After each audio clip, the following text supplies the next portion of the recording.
సంఘం అంటే ఇదా అని ఉంటుంది.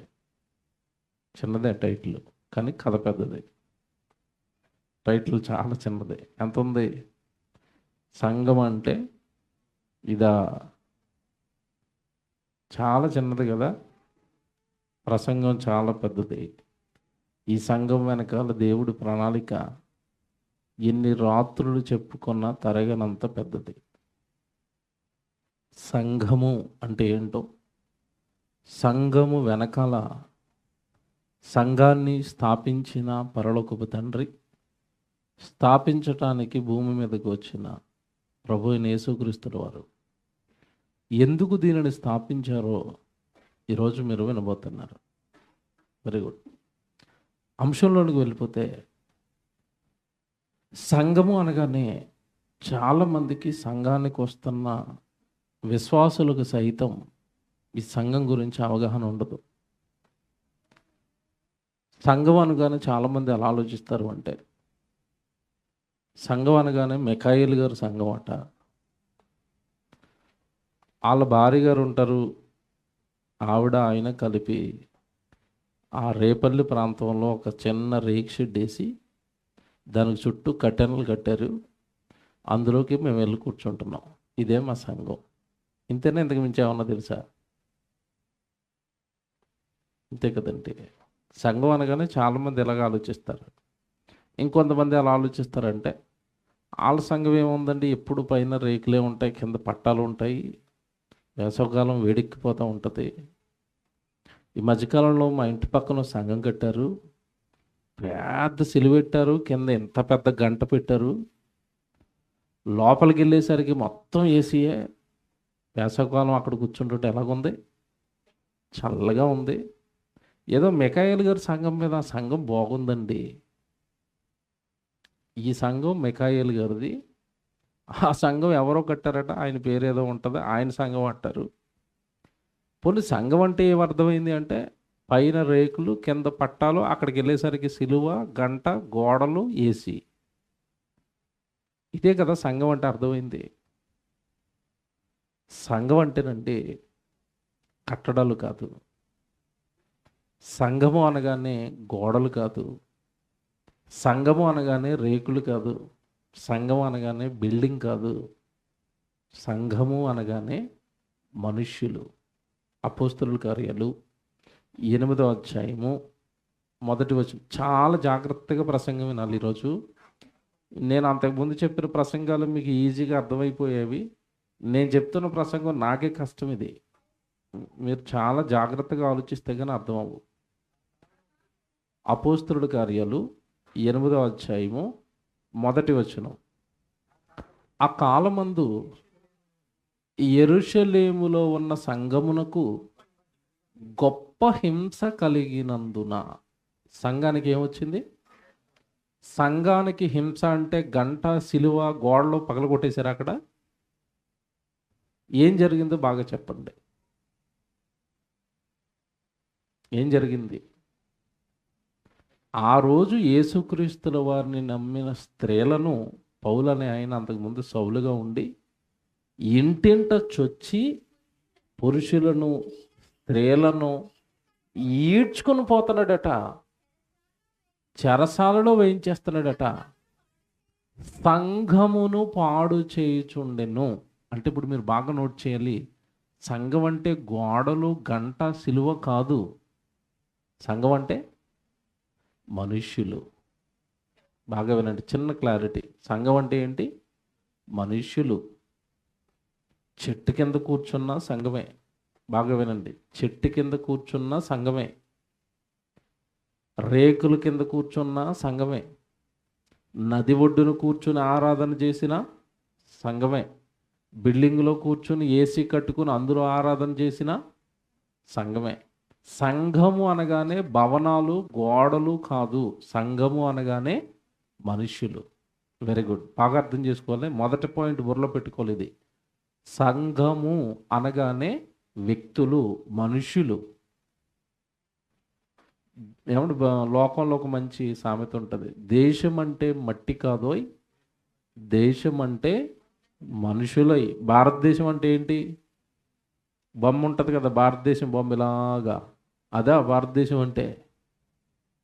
భారతదేశం అంటే భారతదేశంలో ఉన్న ప్రజలు. అలాగే సంఘము అంటే గోడలు కట్టడాలు కాదు, సంఘము అనగానే మనుషులు. ఓకేనా, ఇది క్లియర్ కదా. First point.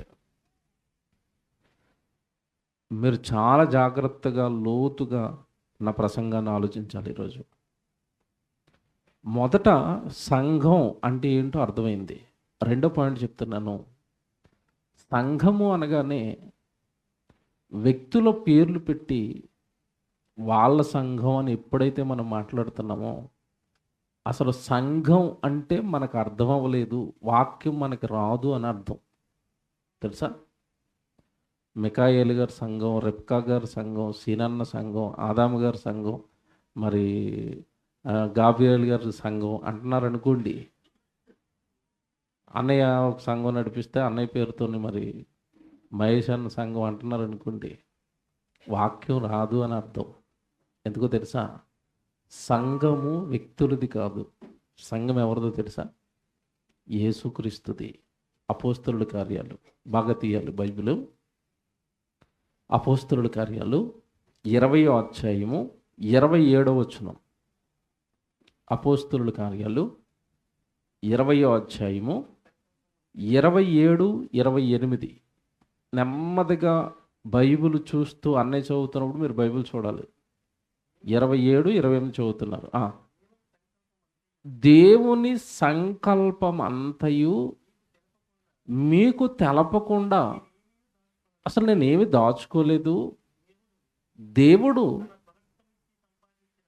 దేవుడు అనగానే యేసుక్రీస్తుల వారు. దేవుడు తన స్వరక్తమిచ్చి సంపాదించిన తన సంఘము, తన అన్న పదం ఉంటుంది చూడండి, అక్కడ ఉందా బైబిల్లో? ఎంతమంది బైబిల్లో ఉంది? అబ్బా, అంటే ఇప్పుడు సంఘం మికాయేలు గారిది కాదు, ఎవరిది? సంఘం ఎవరిది? యేసుప్రభుది. ఇప్పుడు నేను మాట అడుగుతాను, సంఘం యేసుప్రభుది అయినప్పుడు మికాయేలు గారు వెళ్ళిపోమంటే మీరు వెళ్ళిపోతారా, వస్తారా? మళ్ళా అడుగుతున్నాను, ఎందుకంటే వచ్చే సంవత్సరం మళ్ళా వస్తాను నేనే. అప్పటికి మీలో ఎవరైనా ఈయనతో గొడవ వెళ్ళిపోయారు అనుకుంటే అప్పుడు అడుగుతాను నేను, సంఘం ఎవరిదని చదువుకున్నాం ఇప్పుడు మళ్ళీ చదువుతారు. పోనీ 28వ వచనం మళ్ళీ చదువుతారా? దేవుడు తన స్వరక్తమిచ్చి సంపాదించిన తన సంఘం అంటే ఇందాక ఏం చదువుకున్నాం మనం? మనుషులు. ఈ మనుషుల్ని యేసుక్రీస్తుల వారు ఏమిచ్చి సంపాదించాడట?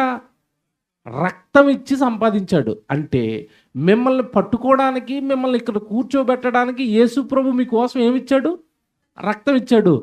యేసు ప్రభు రక్తం ఇచ్చి మిమ్మల్ని ఇక్కడికి నడిపిస్తే ఈయన మిమ్మల్ని కాస్తున్నాడు అంతే. సంఘం ఎవరిది ఇప్పుడు? యేసు ప్రభుది. రైట్. నువ్వు సంఘానికి వస్తున్నప్పుడు ఎవరి సంఘానికి వెళ్తున్నానని చెప్పాలి? యేసు ప్రభు సంఘానికి వెళ్తున్నానండి, నా ప్రభు దగ్గరికి నేను వెళ్తున్నానండి, నా ప్రభు నాకు రక్తం ఇచ్చాడండి.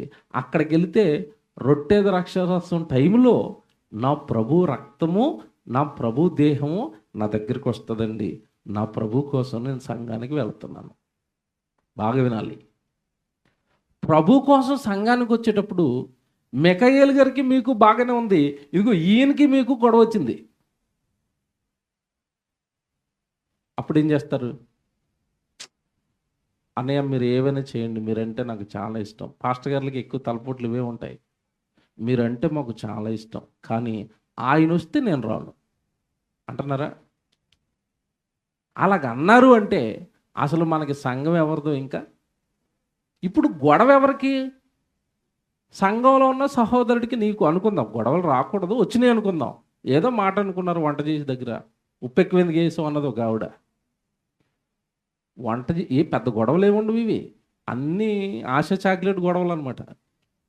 చిన్నపిల్లలు చూడండి, చిన్నప్పుడు ఆశ చాక్లెట్లు వచ్చేవి, వాటి కోసం కొట్టుకునేవారు కదా. సంఘాల్లో గొడవలు మాకు అలాగే కనపడతాయి, చాక్లెట్లు, బెల్లం ముక్క గొడవలు ఇవి.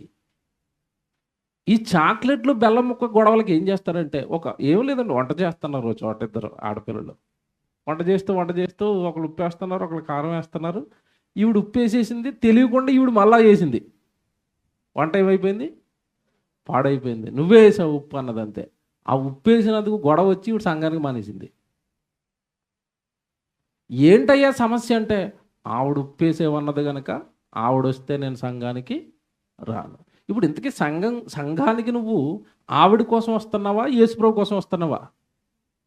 ఒకవేళ సంఘం యేసుప్రభుది అని నీకు అర్థమైపోయినప్పుడు చిన్న చిన్న సమస్యలు ఉన్నా, చిన్న చిన్న విభేదాలు ఉన్నా, చిన్న చిన్న గొడవలు ఉన్నా మనం ఏం చేస్తాం చెప్పండి? సర్దుకుని పోతాం. ప్రభుది కదండి సంఘం, ఈవిడేదో తెలియక అన్నది, క్షమించేస్తాను.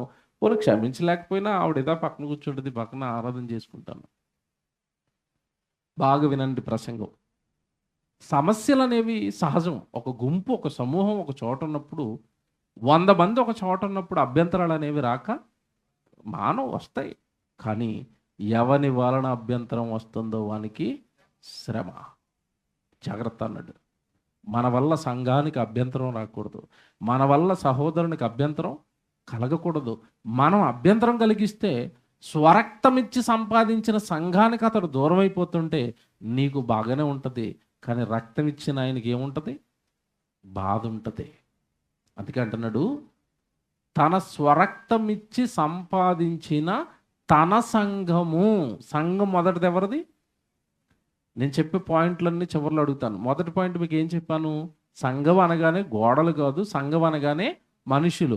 ఈ మనుషులను ఎవరు సంఘంలోనికి చేరుస్తున్నారు అంటే, యేసుక్రీస్తుల వారు రక్తం ఇచ్చి పాపాలు కడిగి నా సంఘానికి రండని మనల్ని సంఘంలోనికి చేర్చింది, మన పాపాలు కడిగింది. ఒకవేళ బాప్తిసం తీసుకున్న తర్వాత మనం ఏమైనా పాపాలు చేస్తుంటే ప్రతి ఆదివారం రొట్టె ద్రాక్షరసం రూపంలో మన పాపాలు కడుగుతున్నది, సర్వం చేస్తున్నది ఎవరు చెప్పండి? యేసు ప్రభువు. ఇది మీ దృష్టిలో ఉండాలి ఎప్పటికీ. మీకు ఆరాధనకు వస్తున్నా, మీరు సభకు వస్తున్నా, మీరు బైబిల్ తరగతికి వస్తున్నా, సంఘంలో మీరు ఏదైనా పని చేయడానికి వస్తున్నా, మీరు ఒకటే గుర్తుపెట్టుకోవాలి, నన్ను యేసు ప్రభు సంఘానికి రమ్మని పనిచ్చాడు.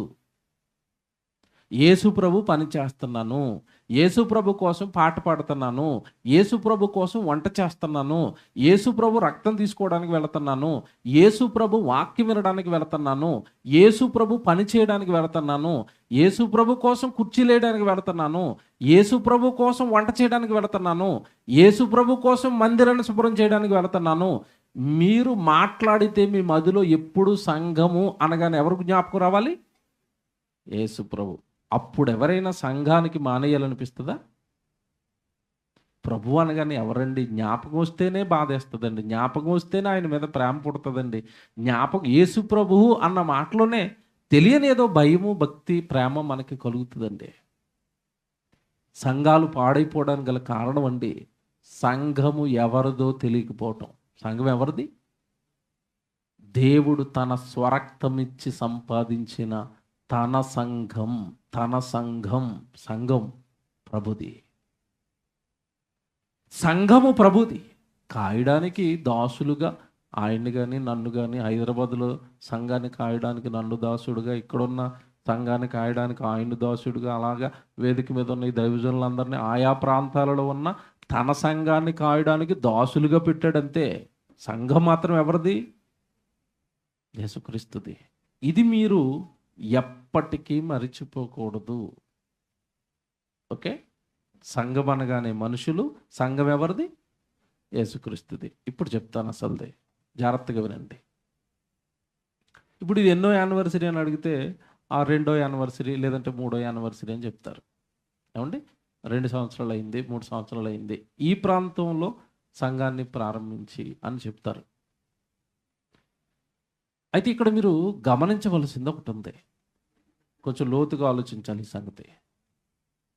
సంఘము కట్టాలి, సంఘాన్ని స్థాపించాలి, సంఘము ద్వారా అనేక మంది ఆత్మలను రక్షించాలి, సంఘములో కూర్చోబెట్టాలి అని దేవుడు ఎప్పుడు అనుకున్నాడు? ఈ సంఘ ప్రణాళికలు దేవుడు ఎప్పుడు వేశాడు? చాలా లోతైన విషయంలోనికి మేము తీసుకెళ్తున్నాను, జాగ్రత్తగా వినాలి. చాలామంది ఏమనుకుంటారు అంటే, ఏదో 2 సంవత్సరాల క్రితం పెట్టారటండి అక్కడ సంఘం, ఓ 30 మంది ఉంటారట, 40 మంది ఉంటారట, 50 మంది ఉంటారట. మొన్నే స్టార్ట్ చేశారు సంఘం అనుకుంటున్నారు. సంఘం ఎప్పుడు స్టార్ట్ చేశారు? మొన్నని మనం అనుకుంటున్నాం. ఈ సంఘం స్థాపించబడాలి అని సంఘ స్థాపనకు ప్రణాళికలు దేవుడు ఎప్పుడు వేశాడో చెప్తాను ఈరోజు నేను. ఎప్పటి నుంచి దేవుడు కలలు కంటున్నాడో చెప్తాను. మీరు ఎప్పుడు చదువుకునే మాట ఎఫెసీయులకు రాసిన పత్రిక 1వ అధ్యాయం 4-6 వచనాలలో దేవుడు తనకి పిల్లలు కావాలని కోరుకున్నాడు అన్న సందర్భం మనం చాలాసార్లు చదువుకుంటాం. తనకి పిల్లలు కావాలని ఎప్పుడు కోరుకున్నాడని చదువుకుంటాం వచనంలో మనం. జగత్తి పునాది వేయబడక మునుపు తనకు పిల్లలు కావాలని దేవుడు కోరుకున్నాడు, ఇది మనకు తెలుసు.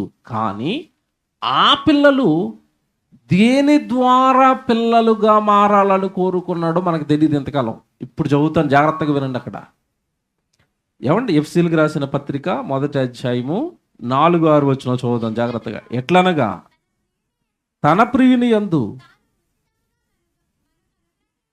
తాను ఉచితముగా మనకు అనుగ్రహించిన తన కృపామహిమకు కీర్తి కలుగునట్లు తన చిత్త ప్రకారమైన దయా సంకల్పము చొప్పున యేసుక్రీస్తు ద్వారా తనకు కుమారులునుగా స్వీకరించుటకై మనలను ముందుగా తన కోసము నిర్ణయించుకొని మనము తన ఎదుట పరిశుద్ధులమును నిర్దోషులమునై ఉండవలెనని. ఇది తెలుసు మీకు. జగత్తు పునాది వేయబడక మునుపే ప్రేమ చేత ఆయన క్రీస్తులో మనలను ఏర్పరచుకొనెను. ఎందులో ఏర్పాటు చేసుకున్నాడు అంటే పిల్లలు కావాలి. జాగ్రత్తగా వినండి. పిల్లలు నాకు కావాలి, పిల్లలు రావాలి. ఆ పిల్లలు పరిశుద్ధులైన పిల్లలే కావాలి, ఎవరు పడితే వాళ్ళు నాకు వద్దు. ఆ పరిశుద్ధులు నిర్దోషులైన పిల్లలు కావాలి. కానీ వీళ్ళకి పరిశుద్ధత కానీ నిర్దోషత్వం కానీ పాపం లేని తత్వం కానీ వాళ్ళుగా స్వతహాగా సంపాదించుకోలేరు. కనుక వీళ్ళ ఎవరి త్రూ పరిశుద్ధులుగా కావాలి అంటే యేసుక్రీస్తుల వారి ద్వారా తనకు కుమారులుగా స్వీకరించుటకై అనుంది అక్కడ ఉంది. ఇప్పుడు మీరు బాగా ఆలోచించాల్సింది ఏంటంటే, పరిశుద్ధులు నిర్దోషులైన పిల్లలు దేవుడికి యేసుక్రీస్తుల వారి ద్వారా కావాలి. అంటే యేసుక్రీస్తుల వారు వస్తేనే కానీ మనుషులకి ఏం రాదు చెప్పండి, పరిశుద్ధత నిర్దోషత్వం రాదు. ఏమండి, బాగా వినండి, చాలా లోతైన విషయం ఒకటి ఇక్కడ మీకు అర్థమవుతుంది. పరిశుద్ధులు నిర్దోషులైన తన పిల్లల్ని తయారు చేయాలి అంటే ఒక్క రోజు కంటే పరిశుద్ధుడు నిర్దోషుడు అయిపోతాడా? పోనీ మీకు అర్థం అవడానికి ఉదాహరణ చెప్తాను. ఈరోజు తల్లికి నేను బాప్తిసం ఇచ్చానండి ఇందాక, ఓకేనా? ఆవిడకి బాప్తిసం ఇచ్చాను. అదిగో అమ్మగారు బయట అక్కడే ఉంది. ఆవిడ మంచి ఆవిడ ఏమనుకోదు కాబట్టి ఆవిడ మీద ఇటు చెప్తున్నాను. మంచి ఆవిడ అని అర్థమైంది మాటల్లో. ఈరోజు ఆవిడకి బాప్తిసం ఇచ్చాను కదండి. ఈరోజు ఆవిడ పాపాలన్నీ పోతాయి. బైబిల్ ప్రకారం బాప్తిసం తీసుకున్న రోజు ఏం పోయాయి? పాపాలు పోయి పరిశుద్ధురాలు అయిపోయింది కనుక పరిశుద్ధత మొత్తం ఆవిడకి వచ్చేసిందా?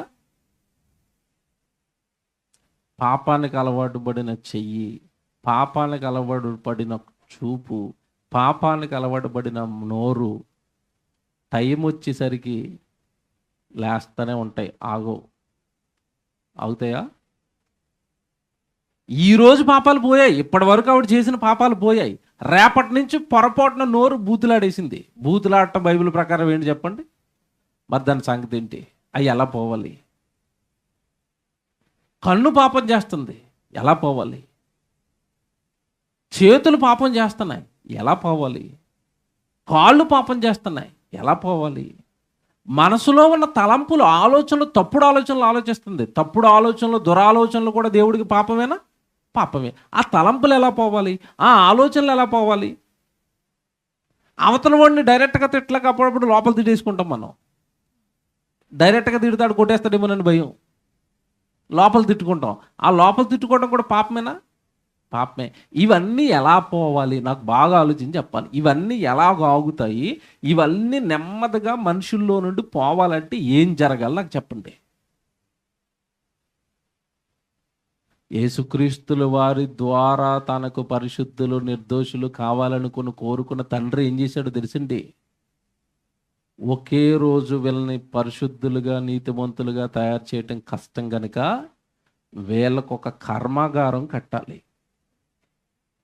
వీళ్ళకు ఒక ట్రైనింగ్ కళాశాల కట్టాలి, వీళ్ళని పరిశుద్ధులుగా నిర్దోషులుగా చేయడానికి ఒక క్యాంపస్ కట్టాలి. ఆ క్యాంపస్లో వీళ్ళని పట్టుకెళ్ళి పడేయాలి. అక్కడ వీళ్ళు ట్రైనింగ్ తీసుకోవాలి. ఏం ట్రైనింగు? పరిశుద్ధులుగా పవిత్రులుగా ఎలా బ్రతకాలో, ఎలా బ్రతికితే పరలోకం వెళతామో వీళ్ళకు ఒక క్యాంపస్ కట్టాలి. ఆ క్యాంపస్లో వీళ్ళని పడేయాలి. అక్కడ బాగా ట్రైనింగ్ ఇవ్వాలని దేవుడు సంకల్పించాడు. ఆ ట్రైనింగ్ ఇచ్చేది ఆ క్యాంపస్ ఏదో కాదు, సంఘం. బాగా వినండి.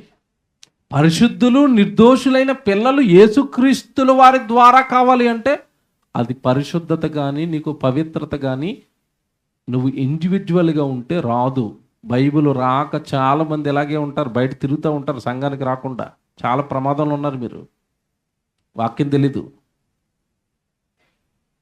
మీరు బయట ఉంటే పరిశుద్ధులు కాలేరు. సంఘానికి సహవాసానికి దూరంగా ఎవరైతే ఉంటున్నారో, మీరు తెలిసి చేస్తున్నారో తెలియక చేస్తున్నారో చాలా పెద్ద పాపం చేస్తున్నారు. ఇది ఎంత పెద్ద పాపమో నా ప్రసంగం చివరికి మీకు అర్థమవుతుంది.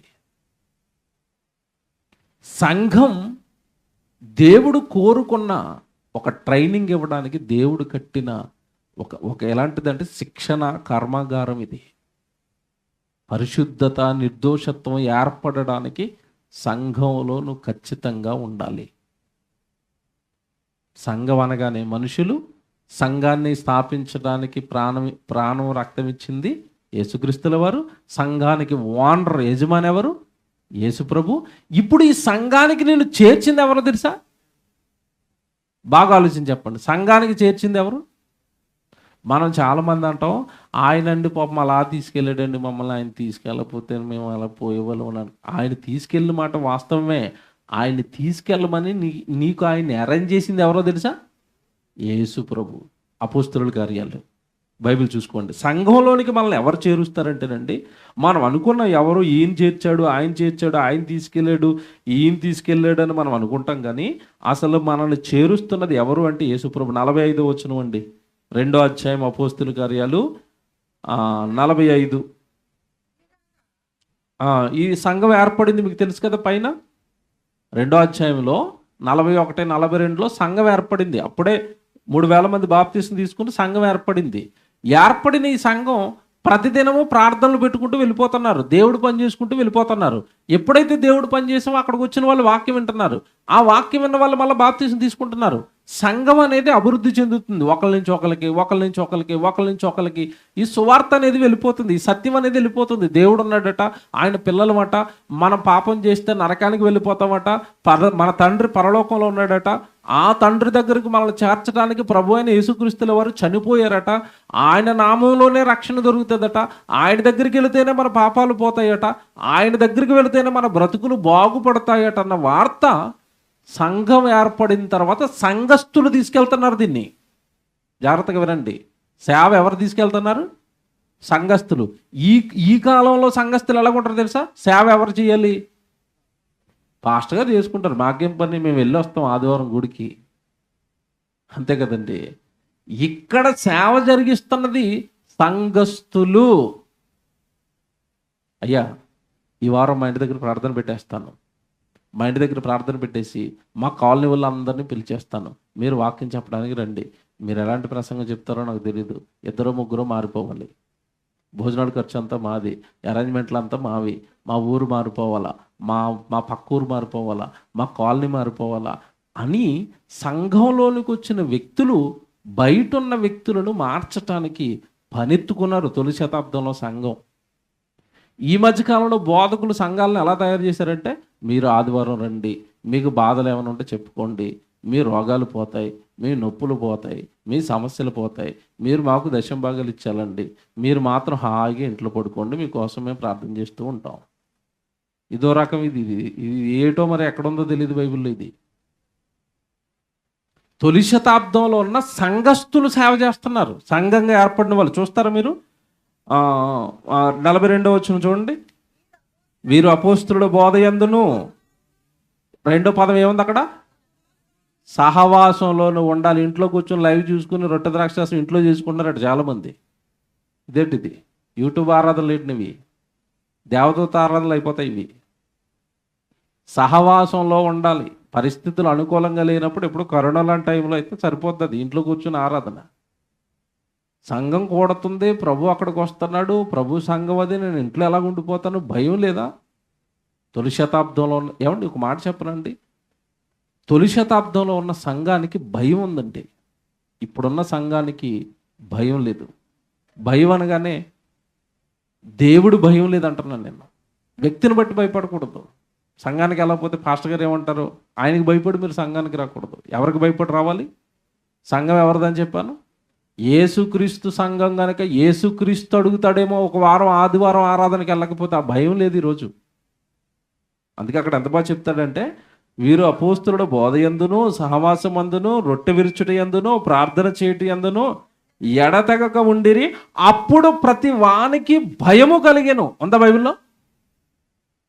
బాప్తిసం తీసుకున్న ప్రతి ఒక్కడికి ఏం కలుగుతుందట? భయం. అమ్మో, అందరు వెళ్ళిపోతున్నారు, ప్రభువుని ఆరాధిస్తున్నారు, రొట్టె విరుచుకుంటున్నారు, సహవాసంగా ఉంటున్నారు, వాళ్ళ పాపాలు కడిగేసుకుంటున్నారు, నేను వెళ్ళకపోతే ఎలాగానని ప్రతి ఒక్కడికి భయం కలిగిద్దట. సంఘమే అంత పవిత్రంగా ఉంటున్నప్పుడు సంఘాన్ని చూసి బయట వాళ్ళు కూడా భయం కలిగింది. ఎంత బాగుంటుందంటే కిందకి వెళ్ళేసరికి, అప్పుడు ప్రతివానికి భయము కలిగెను, మరియు అనేక మహత్కార్యములను సూచక క్రియలను అపోస్తుల ద్వారా జరిగెను. విశ్వసించిన వారు అందరూ ఏకముగా కూడి తమకు కలిగి ఉన్నది అంతయు సమిష్టిగా ఉంచుకుని, ఇదియుగాక తమ చర స్థిరాస్తులను అమ్మి అందరికీ వారి వారి అక్కర కొలది పంచిపెట్టిరి. మరియు వారు ఏక మనస్కులై ప్రతిదినము దేవాలయములో తప్పక కూడుకొనుచు ఇంటింటా రొట్టె విరుచుచు దేవుని స్తుతించుచు ప్రజలందరి వలన దయ పొందిన వారైరి. ఆనందముతోనూ నిష్కపటమైన హృదయముతోనూ ఆహారము పుచ్చుకొనుచుండిరి. మరియు ఇది అండర్లైన్ చేసుకోండి, మరియు ప్రభువు రక్షణ పొందుచున్న వారిని అనుదినము వారితో చేర్చుచుండెను. బా, ఎవరు చేరుస్తున్నారట వీళ్ళతో? అనుదినము రక్షణ పొందుతున్న వారిని ప్రభువు వారితో చేర్చుచుండెను. సంఘంలోనికి చేరుస్తున్నది ఎవరు? ప్రభువు. ఇప్పుడు మిమ్మల్ని ఈ సంఘానికి చేర్చింది, నడిపించింది ఎవరు? మిఖాయేలు గారు ప్రార్థన చేశారండి, అందుకే గుడికి వెళ్తున్నాను అని అనకండి. మిఖాయేలు గారు కానీ నేను కానీ ఇందా చెప్పాడు కదా అన్నయ్య, ఇప్పుడు నా సంఘం ఉంది హైదరాబాద్లో, సీనన్నయ్య మమ్మల్ని చేర్చాడు అన్నాడు అనుకోండి, నాకే కారు యాక్సిడెంట్ అయ్యో నేను పోతాను. తర్వాత ఇంకొక అతను వస్తాడు, అతను చేరుస్తాడు, అతను పోతే ఇంకొక అతను వస్తాడు. మనుషులు పోతూ ఉంటారు, సంఘం ఉండిపోద్ది. సంఘం ఎవరిది? క్రీస్తుది. అందుకేనండి ఇప్పుడు కూడా మనం అదిలే ఉండాలి అంటే, మీరు కళ్ళు మూసుకున్నా కళ్ళు తెరిచినా సంఘం అన్నా సంఘపు పని అన్నా, మరలా చెప్తున్నాను, ఇది ఒకటే గుర్తుపెట్టుకోండి, మీకు భయం ఉంటుందండి, భక్తి ఉంటుందండి మీకు. సంఘము, సంఘ కార్యక్రమము, చర్చిలో పనుందట అనగానే మీకు వెంటనే గుర్తు రావాల్సిన పేరు ఏంటంటే, పాపం యేసు ప్రభు పనండి. మిఖాయేలు గారు ఫోన్ చేసి, ఆ పాస్టర్ గారు ఫోన్ చేసి అంతమాను పని చెప్తున్నాడు అనకండి. ఫోన్ చేస్తున్నది పాస్టర్ గారు కాదు. ఎవరు? సంఘపు పని కోసం నీకు ఫోన్ వచ్చిందంటే పాస్టర్ గారు చేశారా, యేసుప్రభు చేశాడా? యేసుప్రభు చేస్తే ఫోన్ ఎత్తవా? ఎత్తటం మానేశారు అనుకోండి, మీరు ఫోన్ చేసినప్పుడు ఆయన ఎత్తటం మానేస్తాడు. మీరు ఫోన్ చేయరా? అది రాత్రి అయ్యేసరికి వస్తుంది ఫోను. పగలంతా నా ఫోన్ ఎత్తలేదు కనుక రాత్రి నీ ఫోన్ ఎత్తను రానడు అనుకోండి, రాత్రి ఏదో పాము వచ్చి కాటేసి తుస్, అంతే కదా. ఆయన కాపుదల లేకపోతే ఆయన విడిచిపెడితే మనం ఏమైపోతాము? చచ్చిపోతాం కదండి. మీరు ఈ ప్రాంతంలో సభ పెట్టినప్పుడు నేను మాట చెప్పాను, మనిషిని వెంటాడుతున్న దేవుని ప్రేమ. అందులో మాట చెప్పాను నేను, ఆయన ప్రతి క్షణం కూడా మనల్ని విడిచిపెట్టలేకపోతున్నాడట. ఏ క్షణం విడిచిపెట్టలేడు తెలుసా దేవుడు అండి. ఈ క్షణం ఏం చేస్తున్నాడు, ఈ గంట ఏం చేస్తున్నాడు, ఈ నిమిషం ఏం చేస్తున్నాడు, ఈ రోజు ఏం చేశాడు, ఈ వారం ఏం చేశాడు, అసలు ఆయన కళ్ళార్పకుండా నిన్నే చూస్తాడు. నిన్నే చూసి చూసి చూసి ఏదో పని వచ్చింది పాపం ఫోన్ చేశాడు, పని చేయకూడదు కానీ నువ్వు చూసి కూడా ఎత్తట్లేదు. మీరు ఇవాళ నుంచి ఇదే ఫీల్ అవ్వండి. మీరు సంఘం తరపున, దేవుడు పని తరపున ఫోన్ వచ్చినప్పుడు మీరు ఎత్తటం లేదంటే ఫోన్ చేస్తున్నది మిఖాయేలు గారు కాదు. ఎవరు యేసుప్రభు ఫోన్ చేస్తే ఫోన్ ఎత్తనంత బిజీగా ఉన్నావా? అంత బిజీయా? అంత లోకంలో పని ఎక్కువైపోయిందా? మీ ఊరికి ముఖ్యమంత్రి గారు వచ్చి జగన్మోహన్ రెడ్డి గారు పక్కకు పిలిచి పర్సనల్గా నెంబర్ ఇచ్చి అప్పుడప్పుడు ఫోన్ చేస్తాను బాబు, నా నెంబర్ ఇదే, ఫీడ్ చేసుకో అన్నాడు. ఎవరిచ్చారు నెంబరు? జగన్మోహన్ రెడ్డి గారు. నువ్వేదో పనిలో ఉన్నప్పుడు జగన్మోహన్ రెడ్డి గారు ఫోన్ చేశారు. ఎత్తుతావా ఎత్తవా? ఎత్తటం కాదు, చుట్టుపక్కల రండి ఫోన్ వచ్చింది. ఎవరిదే? అందరికి చూపిస్తాడు ఇలాగ జగన్మోహన్ రెడ్డి నాకు ఫోన్ చేశాడు. సంఘం నుంచి దేవుడు పని నిమిత్తం నీకు ఫోన్ వచ్చిందంటే ఫోన్ చేసింది ఎవరు? యేసుప్రభు ఫోన్ ఎంత బాగా చెప్పుకోవాలండి. మాకు సంఘం నుంచి మా పాస్టర్ గారు ఫోన్ చేశారు, పని ఉందట, నేను యేసుప్రభు పని చేస్తున్నాను. అలాగుంది ఇది. మనకు తెలియదు కదండి, ఇవన్నీ తెలియక చేస్తాం. ఇవన్నీ నాకు తెలుసండి, నాకు బాగా తెలుసు. మీకు తెలియక చేస్తారు అంతే. పాపం మీరు అమాయకులు, మీకు ఏం తెలీదు. బైబిల్లో ఏముంటుందంటే, వారు దేవుని వాక్యమును ఎరుగక పొరబడుచున్నారు. ఎరుగక పొరబడుతున్నారు, వాక్యాన్ని ఎరుగక పొరబడుతున్నారు. దైవ సంగతులు ఎరుగక మీరు ఏం చేస్తున్నారు? పొరపాటు చేస్తున్నారు. ఎరిగితే పొరపాటు చేయరు కదండి. మీరు మంచోళ్ళు, నాకు తెలుసు. తెలియక పాపం మీకు అర్థమయ్యేటట్టుగా చెప్పక ఇవన్నీ పొరపాట్లు మీరు ఎందుకు చేస్తారంటే తెలియక. మీకు తెలియదు, నాకు తెలుసండి. మాకు తెలియనప్పుడు మేము బోల్డ్ నాటకాలు వేస్తాం. అప్పుడు మాకు తెలియక చెప్పాలి కదండి ఎవరో ఒకరు. ఇది విషయం అని చెప్పేంత వరకు మనకు అర్థమవుతుంది కదా. సంఘం తరపున ఒక కార్యక్రమం పెడుతున్నాం, మీ వలన అయినా సహాయం చేయండి అంటే ఆ సహాయం అడుగుతున్నది ఎవరు అనుకోవాలి? మీరు రక్తం ఇచ్చిన ఆయన సహాయం అడుగుతుంటే మీ ప్రాణం ఎలాగుంటుందండి? ఊరుకుంటుందా? నాకు తెలిసి ఎవ్వరు కూడా ఊరుకోరండి. కానీ మీరు ఎంతకాలం ఏమనుకున్నారంటే, ఆ మిఖాయేలు గారికి పని పాటలకి అంతమంది మీటింగ్లను ఆయన డబ్బులు అడుగుతున్నాడు అనుకున్నారు. డబ్బులు అడుగుతున్నది ఎవరు? వచ్చే నెల సెమినార్ పెడదాం, మీలో సహాయం చేయండి అని అడిగారంటే ఎవరు అడుగుతున్నారు? యేసుప్రభు సహాయం అడుగుతుంటే చేయరండి. మీరు చేయరా? మీరు చెప్పండి, చేస్తారా చేయరా? చేస్తారు. మీరు ఇంతకాలం ఎందుకు చేయలేదంటే మిఖాయేలు గారు అడిగారు, లేదా ఆవిడ అడిగింది పాస్టర్ అమ్మ గారు. కాదండి, అడుగుతున్నది ఎవరో తెలుసా? యేసుప్రభు. ఆయన ఎందుకు అడుగుతాడో తెలుసా అండి? జాగ్రత్తగా వినండి. ఆయన ఎందుకు అడుగుతాడో తెలుసా? ఒరే, నా పక్షాన మీరు ఒక కార్యక్రమం చేస్తే అక్కడ నేను మార్చుకోవాల్సిన ఒక ఆవిడ ఉంది. మీరు కార్యక్రమం పెడితే, మీరు అక్కడ దేవుడి వాక్యం చెప్పిస్తే నేను ఆవిడని అక్కడికి రప్పించుకుంటాను, ఆవిడని మార్చుకుంటాను.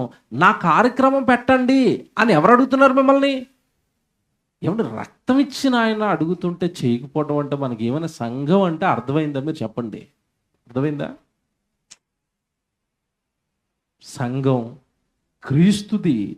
క్రీస్తు ద్వారా పరిశుద్ధులు, నిర్దోషులైన పిల్లలు దేవుడు కావాలని కోరుకున్నాడు. జాగ్రత్తగా వినండి. ఇది సంఘం కట్టాలి, సంఘం ద్వారా కాపాడాలి, సంఘంలో మనుషుల యొక్క స్వభావాలు మార్చాలి అని దేవుడు ఎప్పుడు అనుకున్నాడు అని చదువుకున్నాం ఇందాక మనం. జగత్తు పునాది వేయబడక మునుపు. ఇప్పుడు మాట్లాడుతాను నేను. ఇప్పుడు జగత్తు పునాది వేయబడక మునుపే దేవుడు అనుకున్నాడు అంటే, దేవుడు అనుకున్నవన్నీ ప్రవక్తలకు చెబుతాడా చెప్పడా?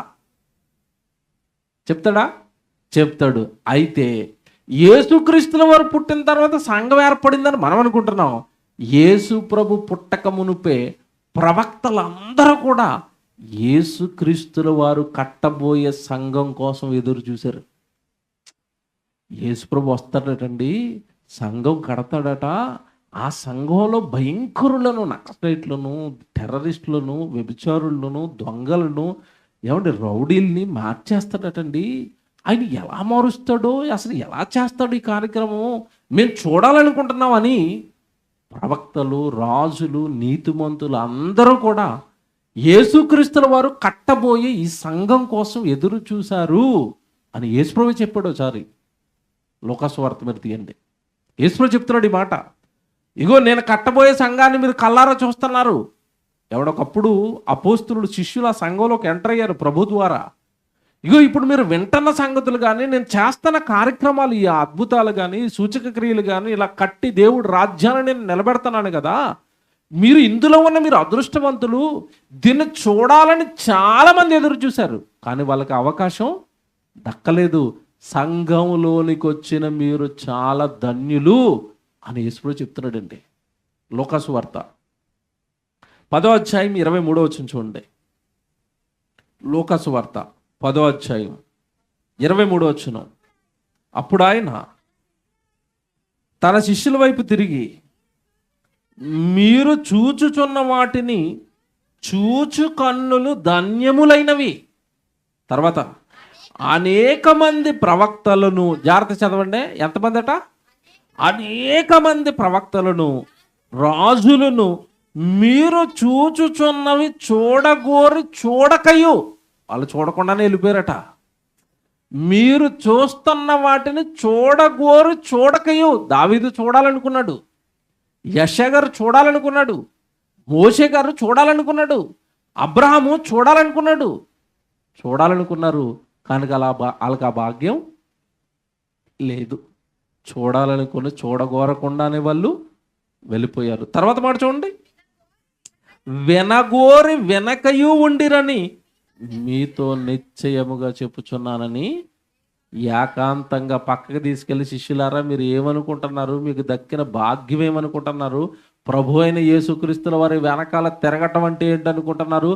జగత్తు పునాది వేయబడక మునుపు దేవుడు ఈ సంఘాన్ని కట్టాలి, నా ద్వారా స్థాపించాలనుకున్న కార్యక్రమాన్ని అనేక మంది నీతిమంతులు, ప్రవక్తలు ఎదురు చూశారు, వాళ్ళకి ఆ భాగ్యం దక్కలేదు. అందులో ఇప్పుడు మీరు పాలిభాగస్తులు. ఎవరనుకుంటున్నారు సంఘంలో సభ్యత్వం దొరికిన వాడంటే? ఏమనుకుంటున్నారండి? మీకు మాట చెప్పనా?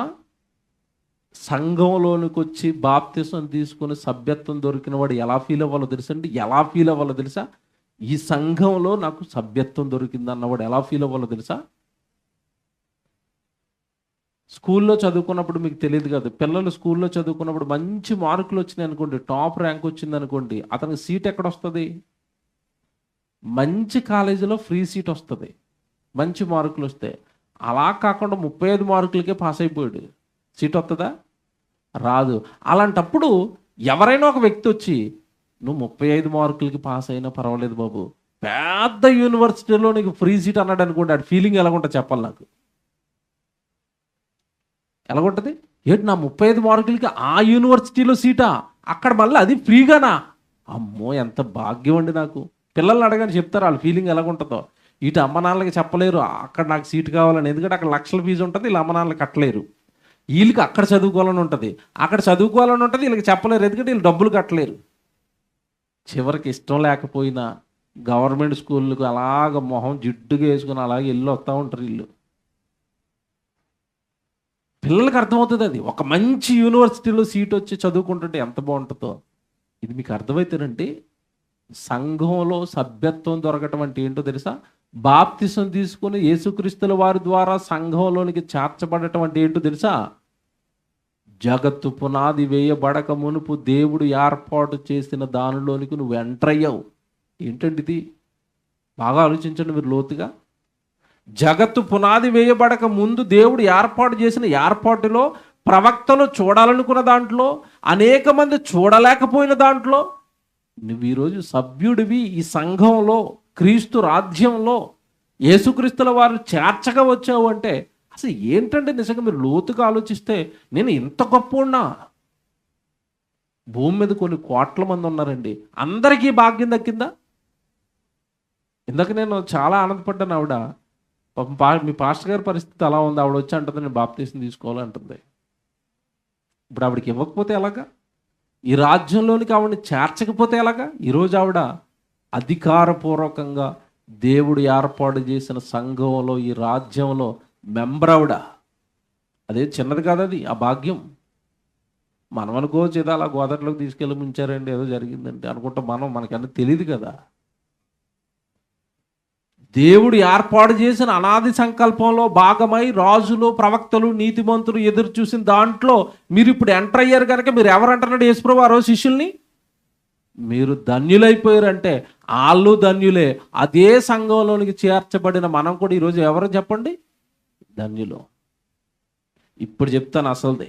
ఇందా చెప్పాను కదా, పరిశుద్ధులు నిర్దోషులైన వారు కావాలి అంటే సంఘంలోనికి చేర్చబడాలి, సంఘం ద్వారా ఈ కార్యక్రమం జరుగుతుందని చెప్పాను కదా.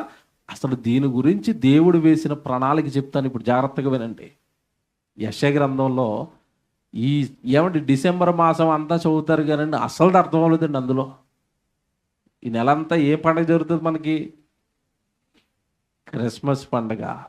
ఈ క్రిస్మస్ పండుగలో ఎక్కువగా చదువుకునే మాటలు ఏంటంటే యెషయా గ్రంథం, అదే కదా. యెషయా గ్రంథంలో కన్యక గర్భవతి అయి కుమారుని కంటది. ఎందుకు? ఇంటికి సున్నాలు వేసుకోవడానికి కన్నదా? మిద్ది మీద ఉన్న పాత సామాన్లన్నీ తీసి చింతపండుతో కడుక్కోవడానికి కన్నదా? ఇంటిపైన స్టార్ ఎట్టుకోవడానికి, లైటింగ్ ఎట్టుకోవడానికి కన్నదా? ఎందుకు కన్నదా ఆవిడ కన్నది ఎందుకు తెలుసండి ఎవరికైనా? అసలు ఏం తెలియదండి. బైబిల్ పట్టుకున్నాం, ఆవిడ కన్నదట, నేను స్టార్ ఎట్టుకుంటాను పైన. కన్నది ఎందుకో చెప్తున్నాను, జాగ్రత్తగా వినండి. అసలైన క్రిస్మస్ చెప్తున్నాను ఈరోజు మీకు. క్రిస్మస్ అంటే అర్థం తెలుసండి, యేసుక్రీస్తు వారి జన్మదినం. ఎందుకు జరిగింది తెలీదు.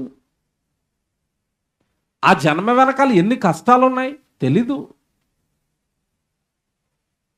25వ తారీఖు అండి, డిసెంబర్ 25వ తారీఖు లైవ్ వస్తుంది నాది ఉదయకాలంలో 10-11 టైంలో. వినండి, టైటిల్ వేసానండి ఒకటి, క్రీస్తు రాక వెనక దాగి ఉన్న కన్నీటి గాథలు అనేసాను. ఒక్క యేసు ప్రభువును భూమి మీదకి రప్పించటానికి, ఆ శిశువుని నిలబెట్టడానికి ఎంతమంది చచ్చిపోయారో, ఎంతమంది ఏడ్చారో ఆ రోజు లిస్ట్ చెప్తానండి. అంతమంది ఏడ్చి ఈయన బ్రతికించి ఈయన ద్వారా వచ్చే రక్షణను సమస్త మానవాళికి అందించాలని వాళ్ళు ప్రాణాలు పెడితే, వాళ్ళు చచ్చిపోతే ప్రభువుని నిలబెట్టడానికి, ప్రభు రాక మునుపు ప్రభువుని లోకానికి రప్పించడానికి వాళ్ళు ప్రాణాలు పెట్టి త్యాగాలు చేస్తే, ప్రభువును ధరించుకున్న క్రైస్తవులు ఈరోజు యేసుప్రభు పుట్టాడని ఏం చేసుకుంటున్నారు? పండగ చేసుకుంటా. వాళ్ళు చచ్చిపోతే ప్రాణాలు పెడితే ప్రభు కోసం నువ్వు పండగ చేసుకుంటావా? నువ్వేం పెట్టవా? నువ్వేమి చేయవా? మేమెందుకు చేయట్లేదండి, ఇంటి పైన స్టార్ పెట్టాం కదా అంటారు చాలామంది. అంతే కదండి చేసేవి. సంవత్సరానికి ఒకసారి పిండి వంటలు, స్టార్లు, ఇవా యేసుప్రభు చేసేవి. యేసుప్రభు ఈ లోకానికి రాబోతున్నాడు. యెషయా గ్రంథం 7:14 అయిందా? ఇప్పుడు వరుసగా అధ్యాయాలు చదివిస్తాను. యేసుప్రభు ఎందుకు పుట్టబోతున్నాడో, పుట్టి భూమి మీద మనుషులందరికీ ఏమి ఇవ్వబోతున్నాడో, దీని వెనకాల సంఘాన్ని ఏర్పాటు చేసి సంఘంతో యేసుప్రభుతో ఏం చేయాలనుకుంటున్నాడో దేవుడు, ఆ చరిత్ర అంతా చెప్తాను. ఇప్పుడు జాగ్రత్తగా రాసుకోవాలి రెఫరెన్స్లన్నీ. యెషయా గ్రంథం 7:14 మీరు ఎప్పుడు చదువుకుని చదవండి ఇప్పుడు. కాబట్టి ప్రభువు తానే ఒక సూచన మీకు చూపును, ఆలకించుడి. కన్యక గర్భవతి అయి, ఏమండి ఇక్కడ మాట్లాడుతానండి, కన్యక గర్భవతి కుమారుని కన్నది. కన్యకే ఎందుకు కనాలి యేసుప్రభుని? మామూలుగా ఎందుకు పుట్టలేదు యేసుప్రభు? ఎప్పుడైనా ఆలోచించారా? పోనీ బయట ఉన్న మతోన్మాదులు కన్యక ఎలా కనేస్తుందండి యేసుప్రభుని అంటున్నారు అనుకో, అప్పుడు సమాధానం చెప్పడానికి మన దగ్గర ఏమైనా సమాధానం ఉందా? కన్యక కనగలదా? కనలేదా? ఎలా కనగలదు? దేవుడు తలుచుకుంటే రాళ్ళ వల్ల పిల్లలు పుట్టిస్తాను అన్నాడా? రాళ్ళతో పిల్లలు పుట్టించిన దేవుడికి కన్య నువ్వు కనమ్మంటే కందేటి? గాడిదతో మాట్లాడించాడు దేవుడు, గాడిదతో మాట్లాడించాడు దేవుడు. మాట్లాడిందా గాడిద? మాట్లాడింది. అలాగెలా మాట్లాడుతుందండి అనమనండి? నువ్వు చిట్టి చిలకని తెచ్చి దానికి ట్రైనింగ్ ఇచ్చి మాట్లాడిస్తావు, నువ్వు చిలక మాట్లాడదా? మాట్లాడుతుందా? చిలకతో నువ్వు మాట్లాడితే గాడితో ఆయన మాట్లాడించలేడా? మాట్లాడించలేడా? మాట్లాడిస్తాడు. ఇంకా చెప్పనా, నువ్వు టెస్ట్ ట్యూబ్ బేబీ అని చెప్పి ఇటు శుక్రకాణాన్ని ఇటు అండాన్ని తీసి నువ్వు మిషన్లో పెట్టి పిల్లలు తయారు చేసేస్తావా? ఆయన కన్యక గర్భాన్ని పిల్లోని తయారు చేయలేడా? ఎవరితో మాట్లాడుతున్నావు? ఎవరికి ప్రశ్న వేస్తున్నావు? ఇంకా చెప్పను నేను, బుర్ర వేడెక్కిపోద్ది. వీళ్ళకేం తెలుసండి, పాపం బచ్చాలు కదా. అసలు జన్మ అనగానే ఏం తెలిసింది అంటేనండి, జన్మ అనగానే వీళ్ళకి ఏం తెలుసు అంటే, చదువుకోలేదు కదండి పాపం, బైబిల్ చదువుకోలేదు కదా. జన్మ అనగానే స్త్రీకి పురుషుడికి పెళ్లి చేస్తే పిల్లలు పుడతారు, ఇదే తెలుసు వీళ్ళకి. నేను అడుగుతున్నది ఏంటంటే, జన్మ జరగడానికి స్త్రీ పురుషులు అవసరం అనుకుంటే ఆదామును ఏ తల్లి తండ్రి కన్నారు నాకు చెప్పండి? ఆదామును కన్నది ఎవరు? దేవుడు. ఎక్కడైనా స్త్రీ పురుషులను వాడాడా? నీకు అవసరం బాబు, చిన్నవాడు కదా, నీకు అవసరం, నాకెందుకంటాడు ఆయన. నేను పుట్టించాలంటే ఎలాగైనా పుట్టించేస్తాను, ఐఎమ్ ద క్రియేటర్, కలుగుగాక అంటే కలుగుతుంది. సౌండ్ బాక్స్ తయారు చేయాలి అనుకున్న అతను ఇదిగో పెద్ద సౌండ్ బాక్స్ తయారు చేస్తాడు, ఇంత బుడ్డ సౌండ్ బాక్స్ తయారు చేస్తాడు. మెటీరియల్ ఆయన చేతిలో ఉంది, ఏదైనా చేస్తాడు. అవునా? పుట్టుక అనేది ఎవరి చేతుల్లో ఉంది? దేవుడి చేతిలో ఉంది. ఆయన ఎలాగైనా పుట్టిస్తాడు. తొలి మానవుని ఏం చేశాడంటే మట్టిని తీసుకున్నాడు, ఇలా ముద్ద చేశాడు, పడుకోబెట్టాడు, శరీరం అయిపోయింది, ఉఫ్ అని వదిలే బాబు అన్నాడు. లేచిపోయాడా? ఎవరు? ఆదాము. ఈ స్టైల్ బోరు కొట్టింది ఏంటో దేవుడికి. రెండోది ఇలా చేయకూడదు అనుకుని ఇలాగా ఆలోచించుకున్నాడు. మళ్ళా ఇక్కడి నుంచో మట్టిని తీసి ఆవిడకి స్త్రీగా చేసి వీళ్ళిద్దరిని కలపవచ్చు. ఆ స్టైల్ వాళ్ళది మళ్ళీ. ఎందుకైనా మంచిది, ఇప్పుడు బయట నుంచి తెచ్చామంటే వీళ్ళిద్దరిని కలపాలి, తలపోటు, ఒకరినొకరు ప్రేమించుకోవాలి, ఎఫెక్షన్ తక్కువ ఉంటుందని ఏం చేశాడంటే నువ్వు పడుకోబోబు అన్నాడు. ఎవరిని? ఆదాముని. పడుకోమని ఎముక తీసాడు లోపల నుంచి. ఆదాము ఎంత తెలివైనడు అంటే ఆపరేషన్ జరుగుతున్న మత్తులో ఉండి కూడా మా డాడీ ఎముక పీకేస్తున్నాడని కనిపెడుతున్నాడు. కనిపెట్టాడా లేదా? అవ్వమని చేసి నిలబెట్టగానే ఏమంటున్నాడు మత్తులోంచి లేచిపోయి, నా ఎముకలో ఒక ఎముక, ఈయనంత టాపు చూడండి,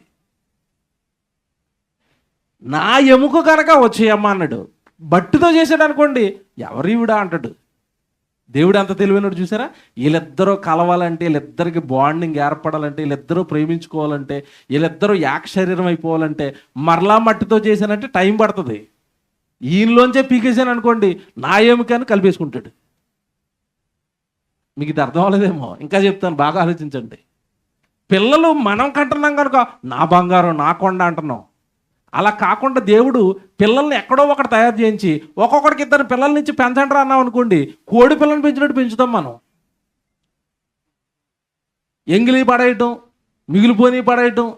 ఈడు పొట్టలోంచి వచ్చాడు కనుక రక్తం పోసి కన్నాను కనుక మావోడు, నా రక్తం, నా వంశం అంటున్నావు. చూసారా? మాయ చేసాడు దేవుడు మనల్ని. వీళ్ళు మంచోళ్ళు కాదు, బయట నుంచి పట్టుకోసేది ఈ కోడి పిల్లల్ని పెంచినట్టు పెంచుతారు. వీళ్ళు పొట్టలోంచి వచ్చారనుకోండి బాగా పెంచుతారు. అలాగే అవ్వమ్మని ఆదాము ప్రేమించాలంటే అవ్వ ఎక్కడి నుంచి రావాలి? నా ఎముకలో ఒక ఎముక, నా మాంసములో మాంసము, నువ్వు నాలో నుండి తీయబడ్డావు కనుక నారి వచ్చే మన ఇద్దరం ఒకటి అన్నాడు. దేవుడు ఎంత తెలివినట్టు చూసారా? మొదటి జన్మ మట్టితో, రెండో జన్మ ఎముకతో, మూడో జన్మ ఇది. ఏది? వీళ్ళిద్దరికి పెళ్లి చేసిన తర్వాత కయ్యను పుట్టడం.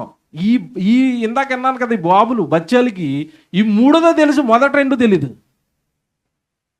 కనుక కనికి ఎలా కనేస్తుందండి? కనికి ఎలా కనేస్తుందండి? దేవుడు తలుచుకుంటే రాళ్ళ నుంచి పిల్లలు పుట్టిస్తాడు.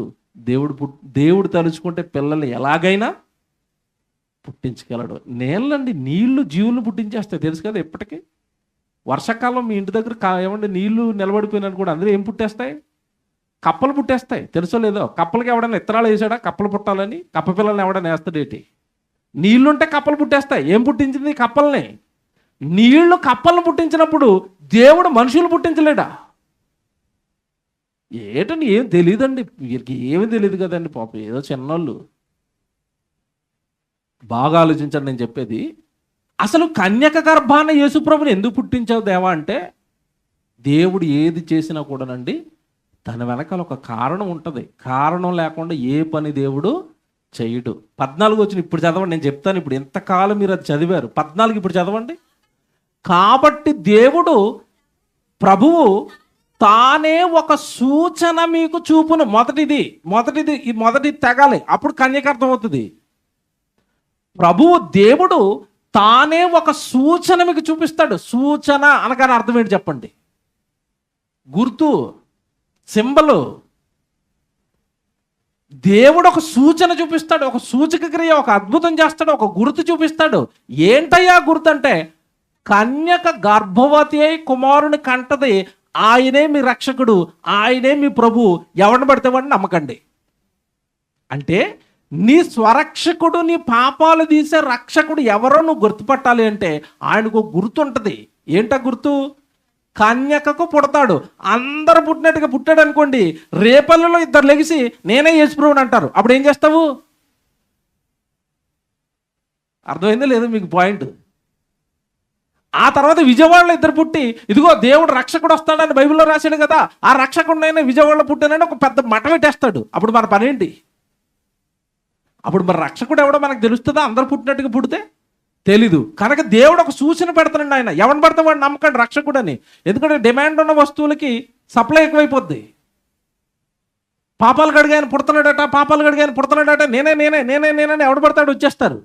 అందుకని ఎవరిని పడతాడు నమ్మకండి. మీ రక్షకుడు ఎవరి గర్భాన పుడతాడు అంటే, ఇప్పుడు కన్యక గర్భాన యేసుక్రీస్తుల వారు పుట్టడానికి కూడా ఒక కారణం ఉందా?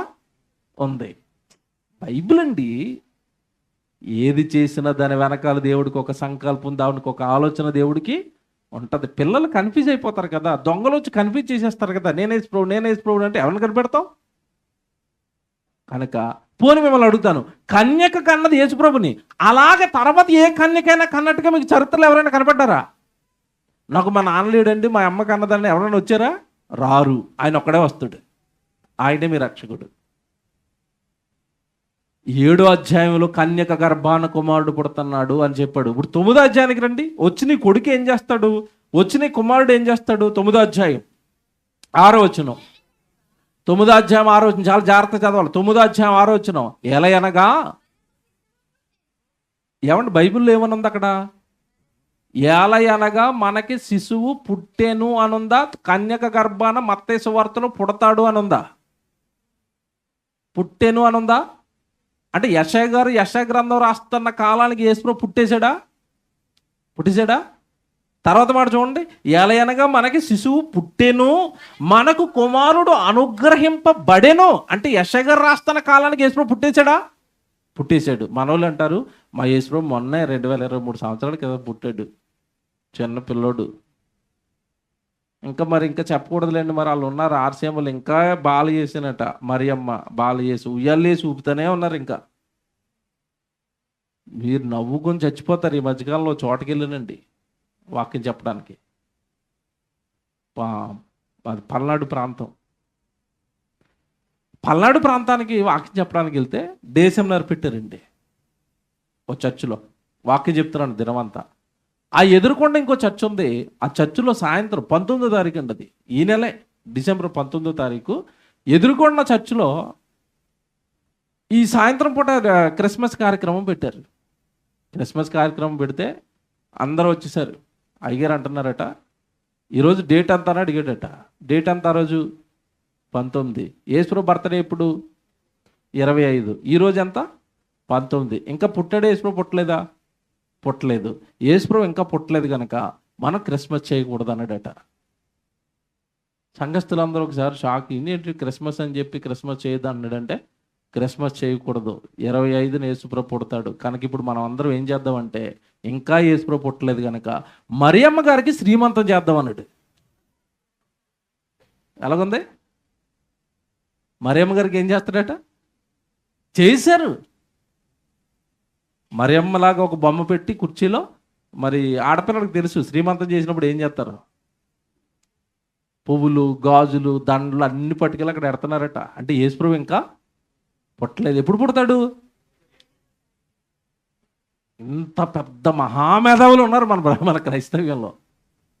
యెషయా గ్రంథం రాస్తున్న కాలానికి యెషయా గారి శిశువు ఏమని రాశాడు ఇక్కడ? మనకి శిశువు పుట్టెను. ఎప్పుడు పుట్టాడు? జగత్తు పునాది వేయబడక మునుపు పరలోకంలో తండ్రైన దేవుడికి జ్యేష్ఠ కుమారుడు ఎవరు? యేసుక్రీస్తు కదండి. ఈ యెషయా గ్రంథం రాసింది ఎప్పుడు? క్రీస్తుకు పూర్వం 700 సంవత్సరాల క్రితం కదా. అప్పటికే యెషయా గారు ఏమని రాస్తున్నాడు అంటే, మనకు ఆల్రెడీ శిశువు పుట్టేశాడు, కుమారుడు అనుగ్రహింపబడ్డాడు. ఎందుకు అనుగ్రహింపబడ్డాడు? ఇదే పట్టుకోవాలి. ఎందుకు అనుగ్రహింపబడ్డాడు? యేసుప్రభు ఎందుకు పుట్టాడు చెప్తాడు. కింద చదవాలి జాగ్రత్తగా, ఇప్పుడు చదవాలి అసలైనవి. ఆయన భూమి మీదకి వెళ్ళిన తర్వాత ఆయన భుజముల మీద రాజ్యభారముండును, ఆలోచనకర్త, ఆశ్చర్యకరుడు, ఆలోచనకర్త, బలవంతుడైన దేవుడు, నిత్యుడగు తండ్రి, అతనికి పేరు పెట్టబడును. తర్వాత కింద చదివేస్తున్నాను డైరెక్ట్గా. సర్వకాలము దావీదు సింహాసనమును రాజ్యమును నియమించును, న్యాయము వలన నీతి వలనను రాజ్యమును స్థిరపరచుటకును అతడు సింహాన ఆసీనుడై రాజ్యపాలన చేయును. ఎందుకు పుట్టాడు శిశువు? ఎందుకు వస్తున్నాడు చెప్పండి? రాజ్యపాలన చేయడానికి వస్తున్నారు. ఎవరు? యేసు ప్రభు. రాజ్యం అంటే ఏది చెప్పండి ఇప్పుడు నాకు? ఏది రాజ్యం? మనమే, సంఘమే. అంటే యేసుప్రభు రాజ్యం కట్టి, సంఘం కట్టి పాలన చేయడానికి వస్తున్నాడు. తర్వాత మాట చూడండి, అతడు సింహాన ఆసీనుడై రాజ్యపాలన చేయును, సైన్యములకు అధిపతియగు యెహోవా ఆసక్తి కలిగి దీనిని నెరవేరుస్తాడు.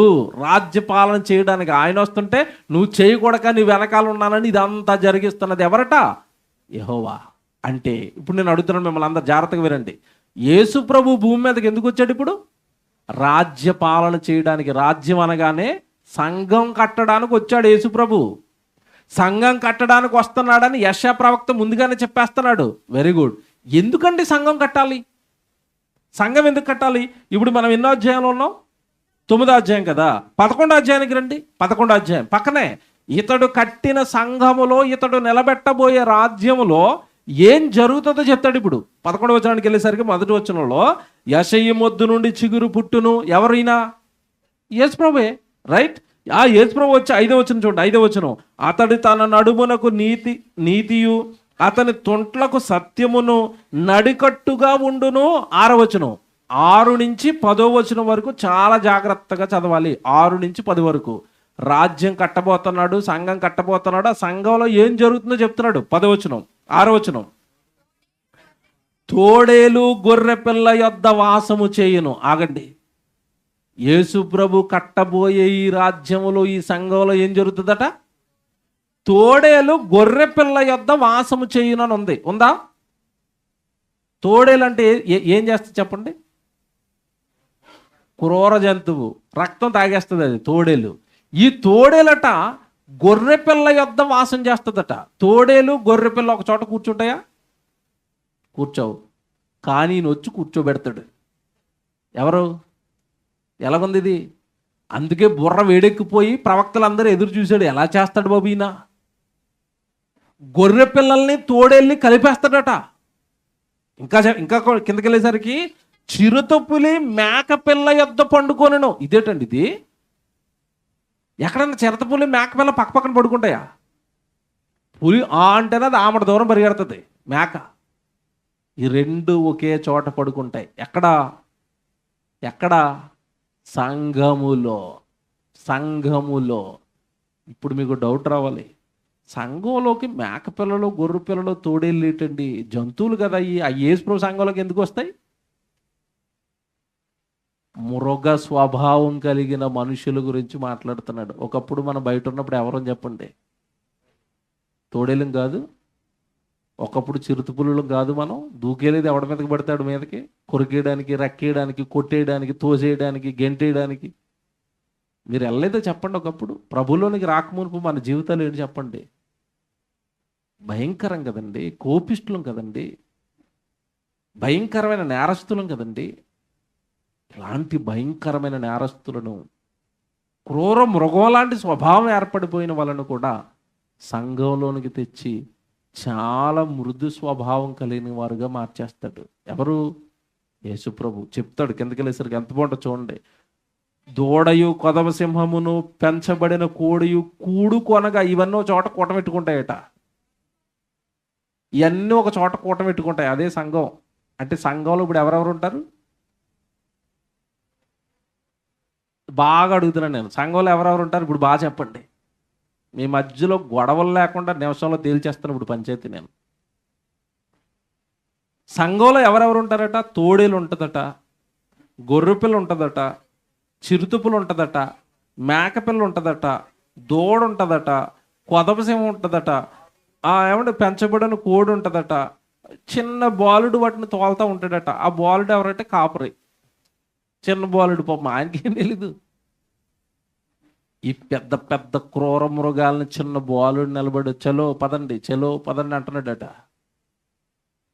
అంటే సంఘంలోనికి వచ్చిన తర్వాత, జాగ్రత్తగా వినండి, సంఘంలోనికి వచ్చిన తర్వాత క్రూర స్వభావం కలిగిన వాడు ఒకే రోజు యేసుప్రభువులో మారిపోతాడండి.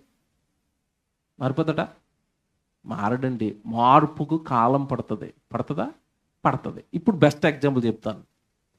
నేనిప్పుడు చిరుతుపుల్లండి, సంఘంలోకి వచ్చి కూర్చున్నాను.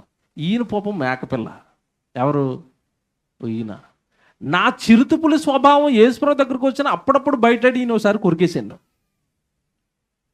ఓకే, ఇప్పుడు ఈయన కొరికేస్తే ఈయన ఎలా రియాక్ట్ అవ్వాలో నాకు చెప్పాలి.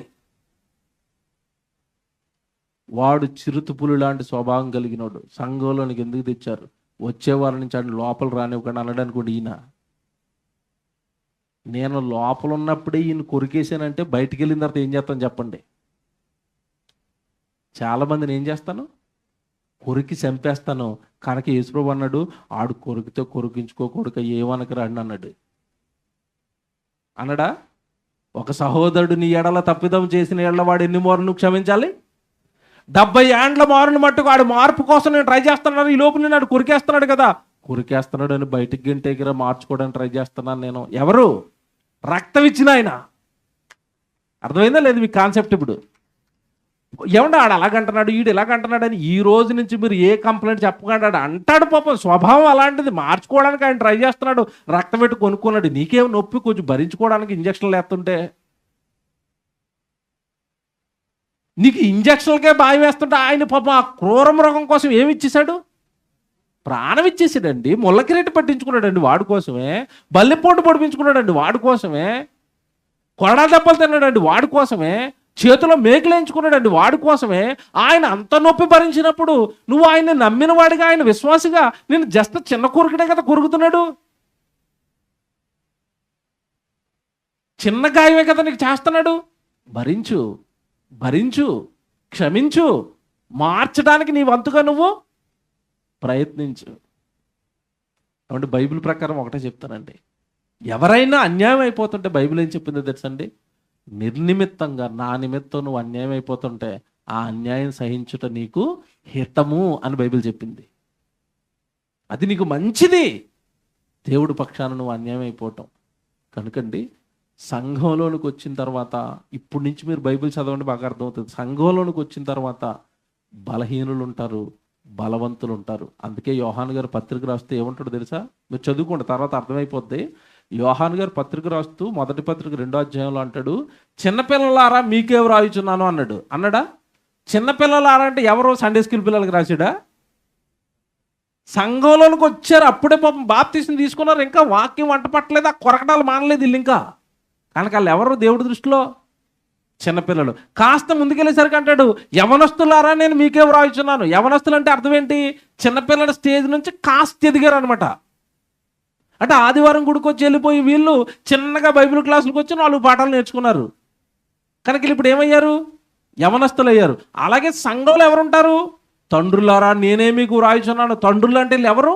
కొన్ని సంవత్సరాలుగా వాక్యం విని విని దేవుడి కోసం ప్రకటించి దేవుడు పనిచేసి దేవుడిలో ఎలా మారిపోయారు అంటే సంఘంలో వృద్ధులుగా మారిపోయారు, పెద్దవాళ్ళుగా మారిపోయారు. అంటే సంఘంలో చిన్నవాళ్ళు ఉంటారు, యవనస్తులు ఉంటారు, వృద్ధులు ఉంటారు, పసిపిల్లలు ఉంటారు, అప్పుడే జాయిన్ అయిన వాళ్ళు ఉంటారు. సంఘం అనగానే అందరి సమూహం. కనుక చిన్న చిన్నవి ఏమన్నా వస్తున్నా మనం ఏం చేయాలి?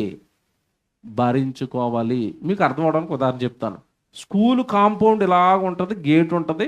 గేట్లోకి పిల్లలందరూ వెళ్ళిపోతారు లోపలికి. లోపలికి పిల్లలందరూ వెళ్ళిపోయిన తర్వాత స్కూల్ గేట్ మూసేస్తారు, తెలుసు కదా? స్కూల్ గేట్ మూసేసిన తర్వాత అక్కడే 1వ తరగతి ఉంటాడు, అక్కడే 5వ తరగతి ఉంటాడు, అక్కడే 10వ తరగతి ఉంటాడు. ఈ 10వ తరగతోడు 1వ తరగతి హేళన చేయొచ్చా? నీకేమరా పలకట్టుకుని తిరుగుతుంది, సిగ్గులేదురా అంటాడా? ఈడు అక్కడి నుంచి వచ్చినాడు కదా. ఇప్పుడు వీడికి పలకపోయి పుస్తకాలు వచ్చినప్పుడు ఆడు పలక, ఆడు తర్వాత పుస్తకాలు పట్టుకుంటాడు. ఆడు పుస్తకాలు పట్టుకునేంత వరకు ఈ పుస్తకాలు పట్టుకున్నప్పుడు ఏం చేయాలా? సహించుకోవాలా. వస్తాడండి, చదువుకుంటాడండి, మావాడే కదా, అలాగ నెమ్మదిగా వస్తాడు. సంఘం అంటే అది. అర్థమైంది ఇప్పుడు మీకు? ఆయన అలాగా, ఈయన ఎలాగా, ఆయన అలాగా కంప్లైంట్లు ఇవ్వకండి, అలాగే ఉంటుందని బైబిల్ చెప్పింది. సంఘంలోనికి ప్రభు వీళ్ళందరినీ తెచ్చుకొని మార్చుకుంటున్నాడు. ఆయన మార్చుకోవడానికి ప్రయత్నిస్తుంటే నువ్వు గిల్లికజ్జలు ఇట్టేస్తున్నావు, నువ్వు గొడవెట్టేసుకుంటున్నావు వాడితో, నువ్వు అలాగా అలాగని ఏదో అయిపోతున్నావు. అవ్వకో. సంఘం అంటే అంతే. ఆవిడొక 10-15 సంవత్సరాల తర్వాత చూడు, నీకంటే బాగా పాట పాడతాడు. ఓ 10 సంవత్సరాలు ఆగు, నీకంటే ముందు వచ్చి పనిచేస్తాడు. ఒక 5 సంవత్సరాలు ఆగు, నీకంటే బైబిల్ బాగా చదువుతాడు. ఒక 8 సంవత్సరాలు ఆగు, పరీక్షలు రాసి ఎంబడే చేసి నీకే పాఠాలు చెప్తాడు. ఆగు, వాడు సెట్ అయ్యేంత వరకు, వాడు మారేంత వరకు. కనుక దేవుని పిల్లలారా, సంఘము ప్రభుది. ఆ ప్రభు సంఘంలోనికి ఎందుకు చేర్చుకుంటున్నాడు అంటే మార్చుకోవడానికి చేస్తున్నాడు. ఈ సంకల్పం ఎప్పటి నుంచి చెప్పుకుంటూ వస్తున్నాడు? ఎప్పుడండి? యెషయా గ్రంథం ఎప్పుడని చెప్పాను? క్రీస్తుకు పూర్వం 700 సంవత్సరాల క్రితమే ఇదిగో ప్రభు సంఘాన్ని కట్టబోతున్నాడు, సంఘంలోనికి వీళ్ళందరినీ నడిపించబోతున్నాడు, వీళ్ళందరినీ మార్చేయబోతున్నాడు. ఎలా మార్చేస్తాడో కూడా చెప్తాడు. కిందకి వెళ్ళేసరికి ఎంత బాగుంటాయి ఏంటంటే 7వ వచనం చూడండి. 7వ వచనం, ఆవులు ఎలుగులు కూడి మేయును, వాటి పిల్లలు ఒక్క చోటనే పండుకొనును, ఎత్తు మేయునట్లు సింహము గడ్డి మేయును. సింహంకి ఏం మారిపోయిందారు చివరికి? సింహం గడ్డి మేయటం ఏంటండి? క్రూర జంతువులు తిని తిని తిని తిని వద్దమ్మా అలా చంపకూడదు అనేసరికి పోలేండి మరి నేను నాన్ వెజ్ మానేస్తాను, నాకు కూడా గడ్డేసేయండి అంటుందట. ఏది? సింహం మారిపోయిందా? మారిపోయింది. సింహం లాంటి స్వభావం ఉన్నవాడు కూడా మారిపోతాడా? మారిపోతాడు. నువ్వు ఈ రూపాన్ని కదిపేకు, సింహాన్ని కదిపేవనుకోండి పని చేసిరేస్తుంది అది. అసలే సింహం అదేదో అలా పట్టుబడి వచ్చింది లోపలికి, ఉండని. చాలామంది అండి ఇవన్నీ తెలియకండి సంఘంలోకి వచ్చి ఏమైనా చిన్న చిన్న లోపాలు చేస్తుంటే వాళ్ళ పర్సనల్ బలహీనతల గురించి, పర్సనల్ పాపాల గురించి మాట్లాడతారండి. మాట్లాడకండి. మాట్లాడే హక్కు మనకి లేదు. వాళ్ళు విడిచిపెట్టుకుంటారు, వాళ్ళు బాగు చేసుకుంటాడు. సంఘం ఎవరిది? ప్రభుది. వాళ్ళు తెచ్చుకున్నది ఎవరు? ప్రభు. వాళ్ళు మార్చుకునేది ఎవరు? ప్రభు. మధ్యలో నీకేంటి? అసలు నీ సంగతి ఏంటి? నువ్వు ఈ కేటగిరీలో ఏ కేటగిరీలో ఉన్నావు? ఏ కేటగిరీ నీది? నువ్వు సింహమా, ఎలుగుబంట, దూడ, మేకపిల్ల, గొర్రెపిల్ల? అసలు నీ కేటగిరీ ఏంటి? నువ్వు ఎలాగున్నావు? పక్కల గురించి మనకి ఎందుకండి? మార్చుకోవడానికి ఎవరు తెచ్చుకున్నారు? ప్రభు తెచ్చుకున్నాడు. చివరికి చూడండి ఎంత మంచి మాటలు ఉంటాయి. 9వ వచనం చూడండి. నా పరిశుద్ధ పర్వతం అంతట మీదను ఏ మృగమును హాని చేయదు, నాశనమును చేయదు. సముద్రము జలములతో నిండి ఉన్నట్టు లోకము యెహోవాను కూర్చున్న జ్ఞానంతో నిండి ఉండును. ఆ దినమున ప్రజలు ధ్వజముగా నిలవబడుచుండురు. యెషయి వేరు చిగురునొద్ద జనములు విచారణ చేయును. ఇదంతా ఎక్కడ జరుగుతుందట? ఈ విచారణకి ఎక్కడికి వచ్చేస్తారట వీళ్ళందరూ? సంఘానికి. యెషయా చిగురుని వద్దకు వచ్చి విచారణ చేస్తారట. మేము ఇలా ఉన్నామండి, ఏం చేయాలండి? మేము ఇలా ఉన్నామండి, ఎలా ఉండాలండి, ఎలా మారాలండి, ఎలా మా వ్యక్తిగత జీవితాన్ని మేము ఎలా మార్చుకోవాలని అందరూ విచారణకి, తీర్పులు తీర్చుకోవడానికి ఎక్కడికి వచ్చేస్తారట? నా పరిశుద్ధ పర్వతము అనగానే ఏంటనుకుంటున్నారు? సంఘం. ఏమంటే అసలు సంఘం గురించి ఇంత ఉందని, సంఘం వెనకాల ఇంత జరుగుతుందని ఎవరికైనా తెలుసా? మనం నీరసంగా ఆదివారం కూడటండి అనుకుంటూ వస్తాం. ఈ ఆదివారం గుడెట్టింది ఎవరు? దేవుడు. ఎందుకు పెట్టాడు? ఆ రోజు సింహం ఎక్కడో ఎవరినో కాటేసింది. ఆ సింహం ఆదివారం గుడికి వస్తుంది. ఆయనకి ఏదో ప్రసంగం చేయించాలని ఈయన బాబు వాడు అలా కాటలేసేస్తున్నాడు, ఆడికి ప్రసంగం చెప్పని ఇతను రెడీ చేస్తున్నాడు. అక్కడికి సింహం వస్తుంది.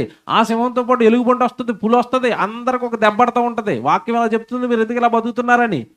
అంటే సంఘం అనేది ఏంటి చెప్పండి? ఇప్పుడు శిక్షణా తరగతులు. నీలో పరిశుద్ధత తేడానికి, నీలో ఉన్న స్వభావాన్ని మార్చడానికి దేవుడు కట్టుకున్న ఒక కర్మాగారమే సంఘం. భూమి మీద భయంకరమైన స్వభావాలతో ఉన్న వాళ్ళని మార్చుకోవడానికి దేవుడు కట్టుకున్న సంఘం. 65వ అధ్యాయం కూడా చూడండి, ముగించేస్తాను, ముందుకెళ్దాం. 65వ అధ్యాయం కూడా చూడండి. 65వ అధ్యాయం 25వ వచనం చూడండి. 65వ అధ్యాయం 25వ వచనం. 65వ అధ్యాయము 25వ వచనం అండి. చివరికి ఏం జరుగుతుందట సంఘంలో? తోడేళ్ళును గొర్రె పిల్లలను కలిసి మేయును, సింహమును ఎద్దువలే గడ్డి తినును, సర్పమునకును మన్ను ఆహారమగును. నా పరిశుద్ధ పర్వతములో అవి హాని అయినను నాశనమైనను చేయకుండును. చివరికి ఎలా మారిపోతాయి అవన్నీ? హాని చేయవు, నాశనము చేయవు, మంచి వాళ్ళుగా మారిపోతారు. మార్చుకోవడానికే దేవుడు ఏం కట్టుకున్నాడు? ఇప్పుడు సంఘం. ఇప్పుడు చెప్పండి, సంఘం అంటే చిన్నదా? సంఘం వెనకాల దేవుడికున్న ప్రణాళికలు చిన్నవా? సంఘం కావాలని దేవుడు ఎప్పటి నుంచి కోరుకుంటున్నాడు? ప్రవక్తల నోట ఎలాంటి మాటలు రాయిస్తున్నాడు మీరు చూడండి. ఇప్పుడు ఎప్పటి నుంచి అండి మాటలు రాయిస్తున్నాడు? అనుకున్న ప్రకారం 2000 సంవత్సరాల క్రితం ప్రభు ఈ లోకానికి రావటం, ప్రాణం పెట్టడం, 3000 మందితో ఆయన అనుకున్న ఈ రాజ్యం అనేది స్థాపించబడింది. ఆ రాజ్యానికి కంటిన్యూషనే, ఆ రాజ్యంలోనికి ఒక బిట్టే ఇప్పుడు ఇక్కడ రేపల్లిలో యానివర్సరీ జరుపుకుంటున్న మీ సంఘం. దానికి కొనసాగింపు. ప్రవక్తలు కలల కన్నా ఆ సంఘానికి కొనసాగింపిది. ఏమనుకుంటున్నారు సంఘం అంటే? సంఘం అనగానే వచ్చి క్లాతులు చూసుకోవటం, బరకాలు చూసుకోవటం, ఎండాకాలం ఇలాగ ఇసురుకోవటం, ఇదే సంఘం అనుకోవటం. మీకు అర్థం అవ్వాలి వెనకాల ఉన్న చరిత్ర, సంఘపు చరిత్ర, సంఘపు ఏర్పాటు వెనక దేవుడికి ఉన్న ప్రణాళికలు. కనుక దేవుని పిల్లలారా ఎప్పుడు ఒకటే చూడండి, మీరు వాక్యాన్ని బాగా చదవండి, వాక్యాన్ని బాగా అర్థం చేసుకోండి, వాక్యం వెనకాల ఉన్న దేవుడు ఉద్దేశాలు అర్థం చేసుకోండి. సంఘాన్ని స్థాపించడానికి దేవుడు 1000 సంవత్సరాల క్రితం నుంచే ప్రణాళికలు వేస్తే ఏర్పడింది. ఆ రోజు ఏర్పడింది కాదండి ఇది. దీని వెనకాల ఎంత ప్రణాళిక ఉంది. అసలు సంఘం అంటే ఇది అని ఎవరికైనా తెలుసా? తెలియదు. ఇంకా చాలామంది ఏం మాట్లాడతారు తెలుసా? ఆయనండి ఎంబీడీ చేసేటట్టండి, ఆయన సంఘం పెట్టాడండి. ఎవరు సంఘం పెట్టారు? ఈయన సంఘం పెట్టింది ఎవరు? యేసు ప్రభు పెడితే దాన్ని ఇక్కడ ఆయన ప్రారంభించాడు. సేవకుడిగా ముందుండి, నాయకుడిగా ముందుండి సంఘాన్ని నడిపించటం అంటే ఎలా ఉంటుందో తెలుసండి? సంఘాన్ని నడిపించడం అంటే ఎలాగో తెలుసా? విశ్వాసులకు ఒకటే డ్యూటీ అండి. సంఘాన్ని నడిపించే సేవకుడికి 2 డ్యూటీలు ఉంటాయి. ఏంటో తెలుసా? విశ్వాసులు వాళ్ళు కాపాడుకుంటే చాలు. సంఘ కాపర ఏం చేయాలో తెలుసా? తనని తాను కాపాడుకుంటూ తన దగ్గరకు వస్తున్న సంఘాన్ని కాపాడాలి. ఇప్పుడు ఏమంటే ఎక్స్ట్రా ఓటీ డ్యూటీ చేస్తున్నది ఎవరు చెప్పండి? కాపర కదండి. ఈరోజు మిమ్మల్ని మీరు కాపాడుకోవడమే కష్టం. ఇప్పుడు ఆయన ఏం చేస్తున్నాడు అంటే తనని తాను కాపాడుకున్నాడు. లోకంలో పాపంలో పడిపోకుండా తనని తాను కాపాడుకుంటూ ఎక్స్ట్రాగా ఏం చేస్తున్నాడు? మనల్ని కాపాడుతున్నాడు. మరి మన కోసం కష్టపడుతున్న కాపరులకి మనం ఏం చేయాలి చెప్పండి? లోబడాలి కదా. వాళ్ళు చేస్తున్న పరిచర్యకి తోడుగా ఉండాలి కదా. వాళ్ళు పడుతున్న కష్టంలో సాధ్యమైన సహాయం చేసి సంఘం కోసం కదా, ఆత్మల రక్షణ కోసం కదా, ప్రభు కట్టిన సంఘానికి కొనసాగింపు కదా అక్కడ జరుగుతున్నది. నేను ఎందుకు ఇలా ఉంటున్నాను, నేను ఎందుకు చేయలేకపోతున్నాను, నేను ఎందుకు సరిగా సంఘానికి వెళ్ళలేకపోతున్నాను, నేను ఎందుకు సహకారిగా ఉండి ఆ సంఘాన్ని అభివృద్ధి చేయలేకపోతున్నాను. ఎవడు ఇప్పుడు కూడా మంచి మనసులతో ఉండండి. చాలామంది అండి సంఘానికి సపోర్ట్ చేయకపోవడానికి గల కారణం, సంఘ కార్యక్రమాలకు దూరంగా ఉండడానికి కారణం వ్యక్తులను చూస్తారు, వ్యక్తిని సాకుగా చూపిస్తారు. ఎప్పుడైతే నువ్వు వ్యక్తిని చూస్తున్నావో, వ్యక్తులను సాకుగా చూపిస్తున్నావో 100కి 100% నేను అంటాను నీకు వాక్యం రాదు. ఇంకా చెప్పనా? నీకు డైరెక్ట్గా చెప్తానండి. ఏమంటే అన్ని చోట్ల ఉండేదే ఇది.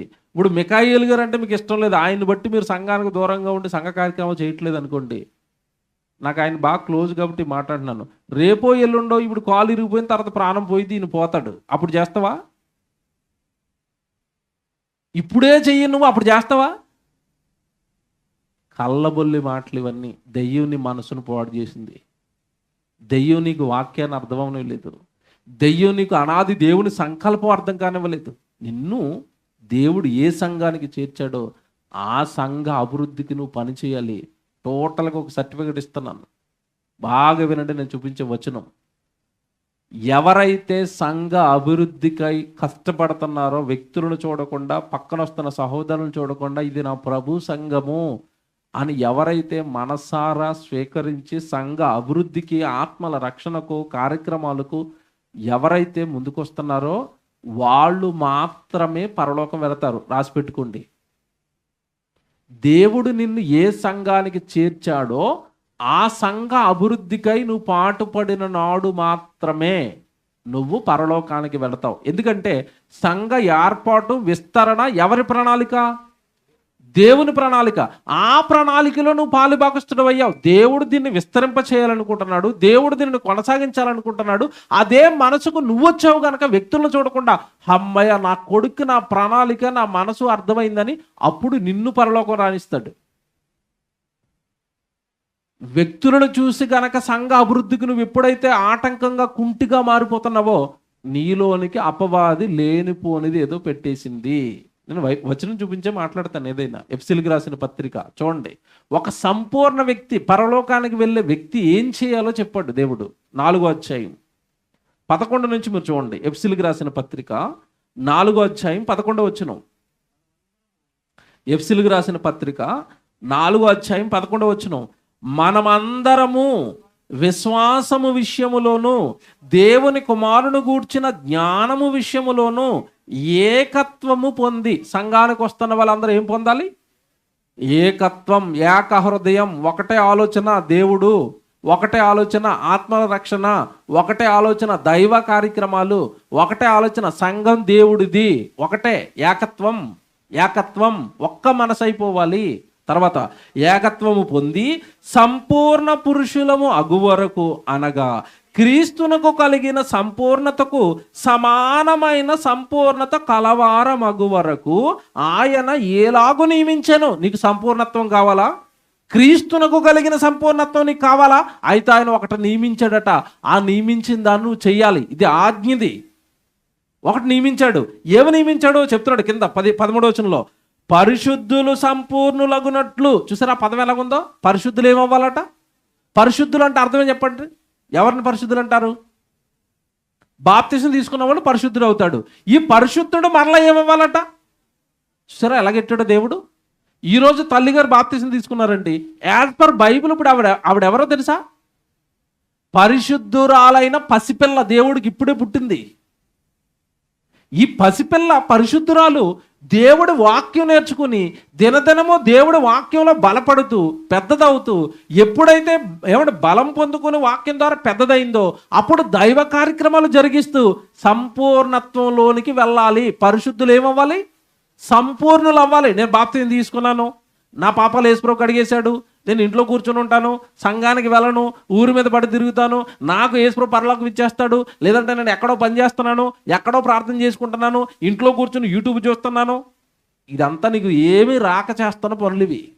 వాక్యం తెలియక చేస్తున్న పనులు ఇవి. పరిశుద్ధులు సంపూర్ణులగునట్లు, జాగ్రత్త చదువుకోండి 13వ వచనం. పరిశుద్ధులు సంపూర్ణులగునట్లు క్రీస్తు శరీరము క్షేమాభివృద్ధి చెందుటకును. పరిశుద్ధుడు సంపూర్ణుడు అవ్వాలంటే ఏం చేయాలట? క్రీస్తు యొక్క శరీరము యొక్క క్షేమాభివృద్ధికి నీ పాత్ర ఏంటి? క్రీస్తు శరీరం అంటే ఏంటి చెప్పండి నాకు. శిరస్సు క్రీస్తు, కింద ఉన్న బాడీ అంతా ఎవరు? సంఘం. నువ్వు క్రీస్తు శరీర క్షేమాభివృద్ధికి, నిన్ను దేవుడు చేర్చిన సంఘ అభివృద్ధికి నువ్వేం చేసావు చెప్పు. నువ్వేం చేసావు? నువ్వేం చేస్తున్నావు ఈ సంఘాన్ని అభివృద్ధి చేయడానికి? చాలామంది ఏమంటారు తెలుసండి, నేను హృదయపూర్వకంగా అడుగుతున్నానండి, దేవుడి సన్నిధిలో ఉన్నారు కదా. చాలామంది ఏమంటారంటే సంఘానికి వచ్చి కంప్లైంట్లు అండి, ఏమోనండి ఫ్యాన్లు దూరంగా పెట్టారండి, ఉడుకొచ్చేస్తుంది, వీళ్ళు మంచులు కదండి, ఫ్యాన్లు ఎట్టరు సరిగాని ఇలాగ అంటాడు. ఎక్కడ కూర్చొని? సంఘంలో కూర్చొని. నేను అడుగుతున్నాను, మీ ఇంట్లో ఫ్యాన్ పోయింది, నువ్వు అలాగే ఇసురుకుంటూ వీళ్ళు మంచులు కదండి, ఇంట్లో ఫ్యాన్ ఎట్టరంటావా, ఫ్యాన్ కొనుక్కుంటావా? నాకు చెప్పండి. ఇంట్లో కొనుక్కుంటావు, సంఘానికి వచ్చి కొనవు, ఏం చేస్తావు? ఏమర్థమైంది చెప్పండి మీకు. సంఘం యేసుప్రభుది కదా. మా యేసుప్రభుకి ఫ్యాన్ లేదండి అంటావా? మా యేసుప్రభుకి సరైన టేబుల్ లేదండి, మా యేసుప్రభుకి సరైన సౌండ్ లేదండి, మా యేసుప్రభుకి కెమెరా లేదండి, మా యేసుప్రభుకి సువార్త చేయడానికి వస్తువులు లేవండి, మా యేసుప్రభుకి ఆటో మీద సువార్తకి వెళ్ళిపోవడానికి ఒక ఆటో లేదండి, మా యేసుప్రభుకి లేదు. సంఘానికి లేవంటే ఎవరికి లేవు? యేసుప్రభుకి లేవు. ఆ యేసుప్రభుకి లేవు నేను కొనాలనుకోవు. సంఘానికి వచ్చి ఏమిస్తారు? కంప్లైంట్లు, అది లేదు, ఇది లేదు, అది పెట్టడం లేదు. మరి నువ్వెందుకు ఉన్నది కదా? చిట్టా రాయడానిక? కంప్లైంట్లు పొద్దు రాయడానిక? క్రీస్తు శరీర క్షేమాభివృద్ధి చెందుటకు, సంఘాన్ని అభివృద్ధి చేయడానికి నీ పాత్ర ఏంటి అసలు? అదే అడుగుతున్నాడు. నేను వచనం చూపించి అడుగుతున్నాను. ఎవరైనా ఇది మీరు పర్సనల్గా తీసుకున్నారనుకోండి, దేవుడు మిమ్మల్ని దీవించును గాక. నాకేం సంబంధం? మేము వాక్యం చెప్తాం, వెళ్ళిపోతామండి, ఉన్నదన్నట్టుగా చెప్తాం. ఈ సీడీ రికార్డ్ అవుతుంది. పర్సనల్గా తీసుకున్నామంటే అంచెదినాన్ని సీడీ ఆడిపోద్ది నీకు. 13వ వచనం మళ్ళీ చదువుతున్నాడు. 13వ వచనం. పరిశుద్ధులు సంపూర్ణులగునట్లు క్రీస్తు శరీరము క్షేమాభివృద్ధి చెందుటకును పరిచర్య ధర్మము జరుగుటకును. పరిచర్య ధర్మం అట. పరిచర్య ఏటట? బాబ్బా ఏం పదాలండి అవి. పరిచర్య ధర్మం ఖచ్చితంగా నువ్వు చెయ్యాలి, ఆప్షన్ లేదు నీకు. ఇక పరిచర్య ధర్మము జరుగుటకును ఆయన కొందరిని అపోస్తులుగాను, కొందరిని ప్రవక్తలుగాను, కొందరిని సువార్తికులుగాను, కొందరిని కాపరులుగాను, కొందరిని ఉపదేశకులుగాను నియమించుకుని సంఘాన్ని అభివృద్ధి చేసుకుంటున్నాడు. అందులో ఏదో ఒక పోస్ట్ అడిగి పరిచర్య ధర్మంలోకి వస్తావా, పనిలోకి వస్తావా? మొత్తం మీద సువార్థికులుగా, ప్రవక్తలుగా, పరిచర్య చేసేవారుగా, ఎందుకు కాపరులుగా ఎందుకు నియమించుకుంటున్నాడట? ఈ సువార్త పరిచర్య అనేది ఏమవ్వాలి? విస్తరించాలి, సంఘము క్షేమాభివృద్ధి చెందాలి, సంఘం అభివృద్ధి చెందాలి అని అనేక రకాల పనులు సంఘంలో దేవుడు నియమించాడట. అది ఇందులో ఏ పనైనా ఎత్తుకుని సంఘాన్ని నువ్వు డెవలప్ చేస్తావా? కనీసం పరిచర్య చేస్తావా? వంట చేస్తావా? సామాన్లు గడుగుతావా? ఏమి రాకపోతే అడుగుతున్నాను. ఏమి రాకపోతే కనీసం అదైనా చేస్తావా?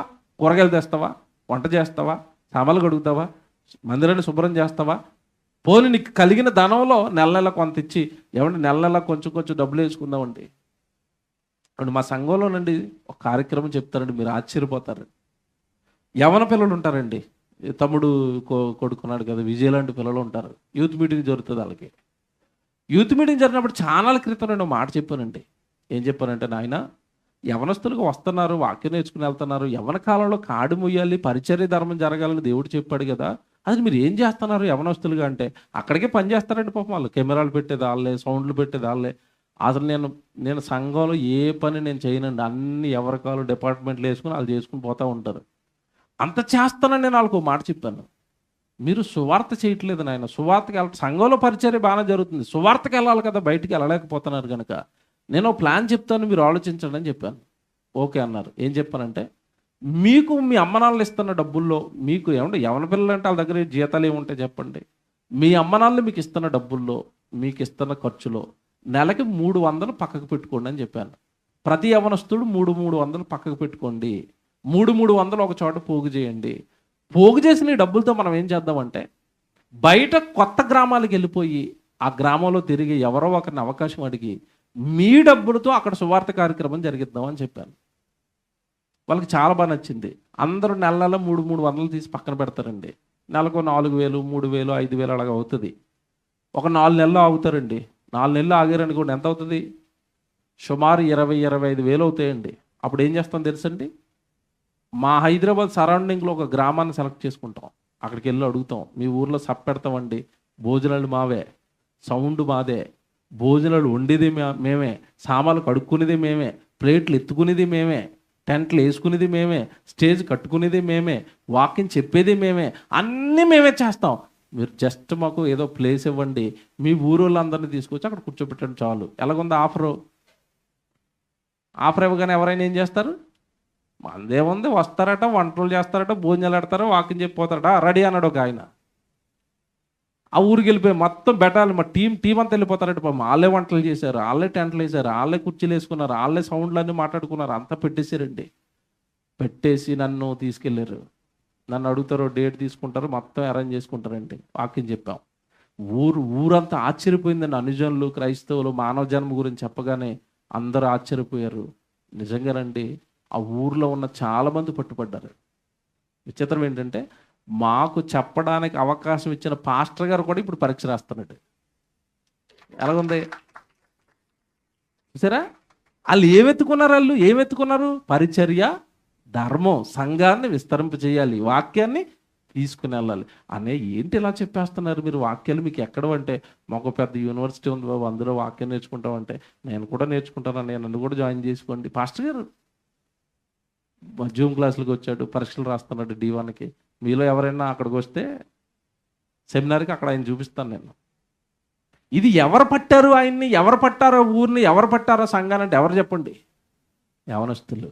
చెయ్యాలి కదండి ప్రభు కోసం. అలాగా వస్తున్నాం వెళుతున్నాం. ఇదా పరిశుద్ధులు ఏమవ్వాలి? సంపూర్ణులు అవ్వాలి అంటే దేవుడు ముందుగానే జగత్తు పునాది వేయబడక మునుపే నియమించిన ఈ సంఘాన్ని మీరు ఏం చేయాలి? అభివృద్ధి చేయండి. సంఘ అవసరతలు ఏమున్నాయో అడగండి పాస్టర్ గారిని. ఏం చేద్దామండి? ఏమన్నా కొందామా? ఎక్కడైనా సువార్తలు పెడదామా? ఈ సంఘం అభివృద్ధి చెందాలంటే చుట్టుపక్కల ఎక్కడైనా పాంప్లెట్లు వేద్దామా? చుట్టుపక్కల ఎక్కడైనా రీసెర్చ్ సెంటర్లు పెడదామా? ఎలా అభివృద్ధి చేద్దాం సంఘాన్ని? ఈ సత్యాన్ని ఎలా తీసుకెళ్దామని యేసు ప్రభుని దృష్టిలో పెట్టుకుని సంఘాన్ని అభివృద్ధి చేయండి. అప్పుడే మనకి ఏమొస్తుంది? పరలోకం. సంఘం అంటే ఏది అనుకున్నారు మీరు? ఇది సంఘం వెనకాల దేవుడు ఇన్ని ప్రణాళికలు వేశాడు, ఇన్ని ఆలోచనలతో, ఇన్ని ఉద్దేశాలతో దేవుడు సంఘాన్ని నియమించాడు.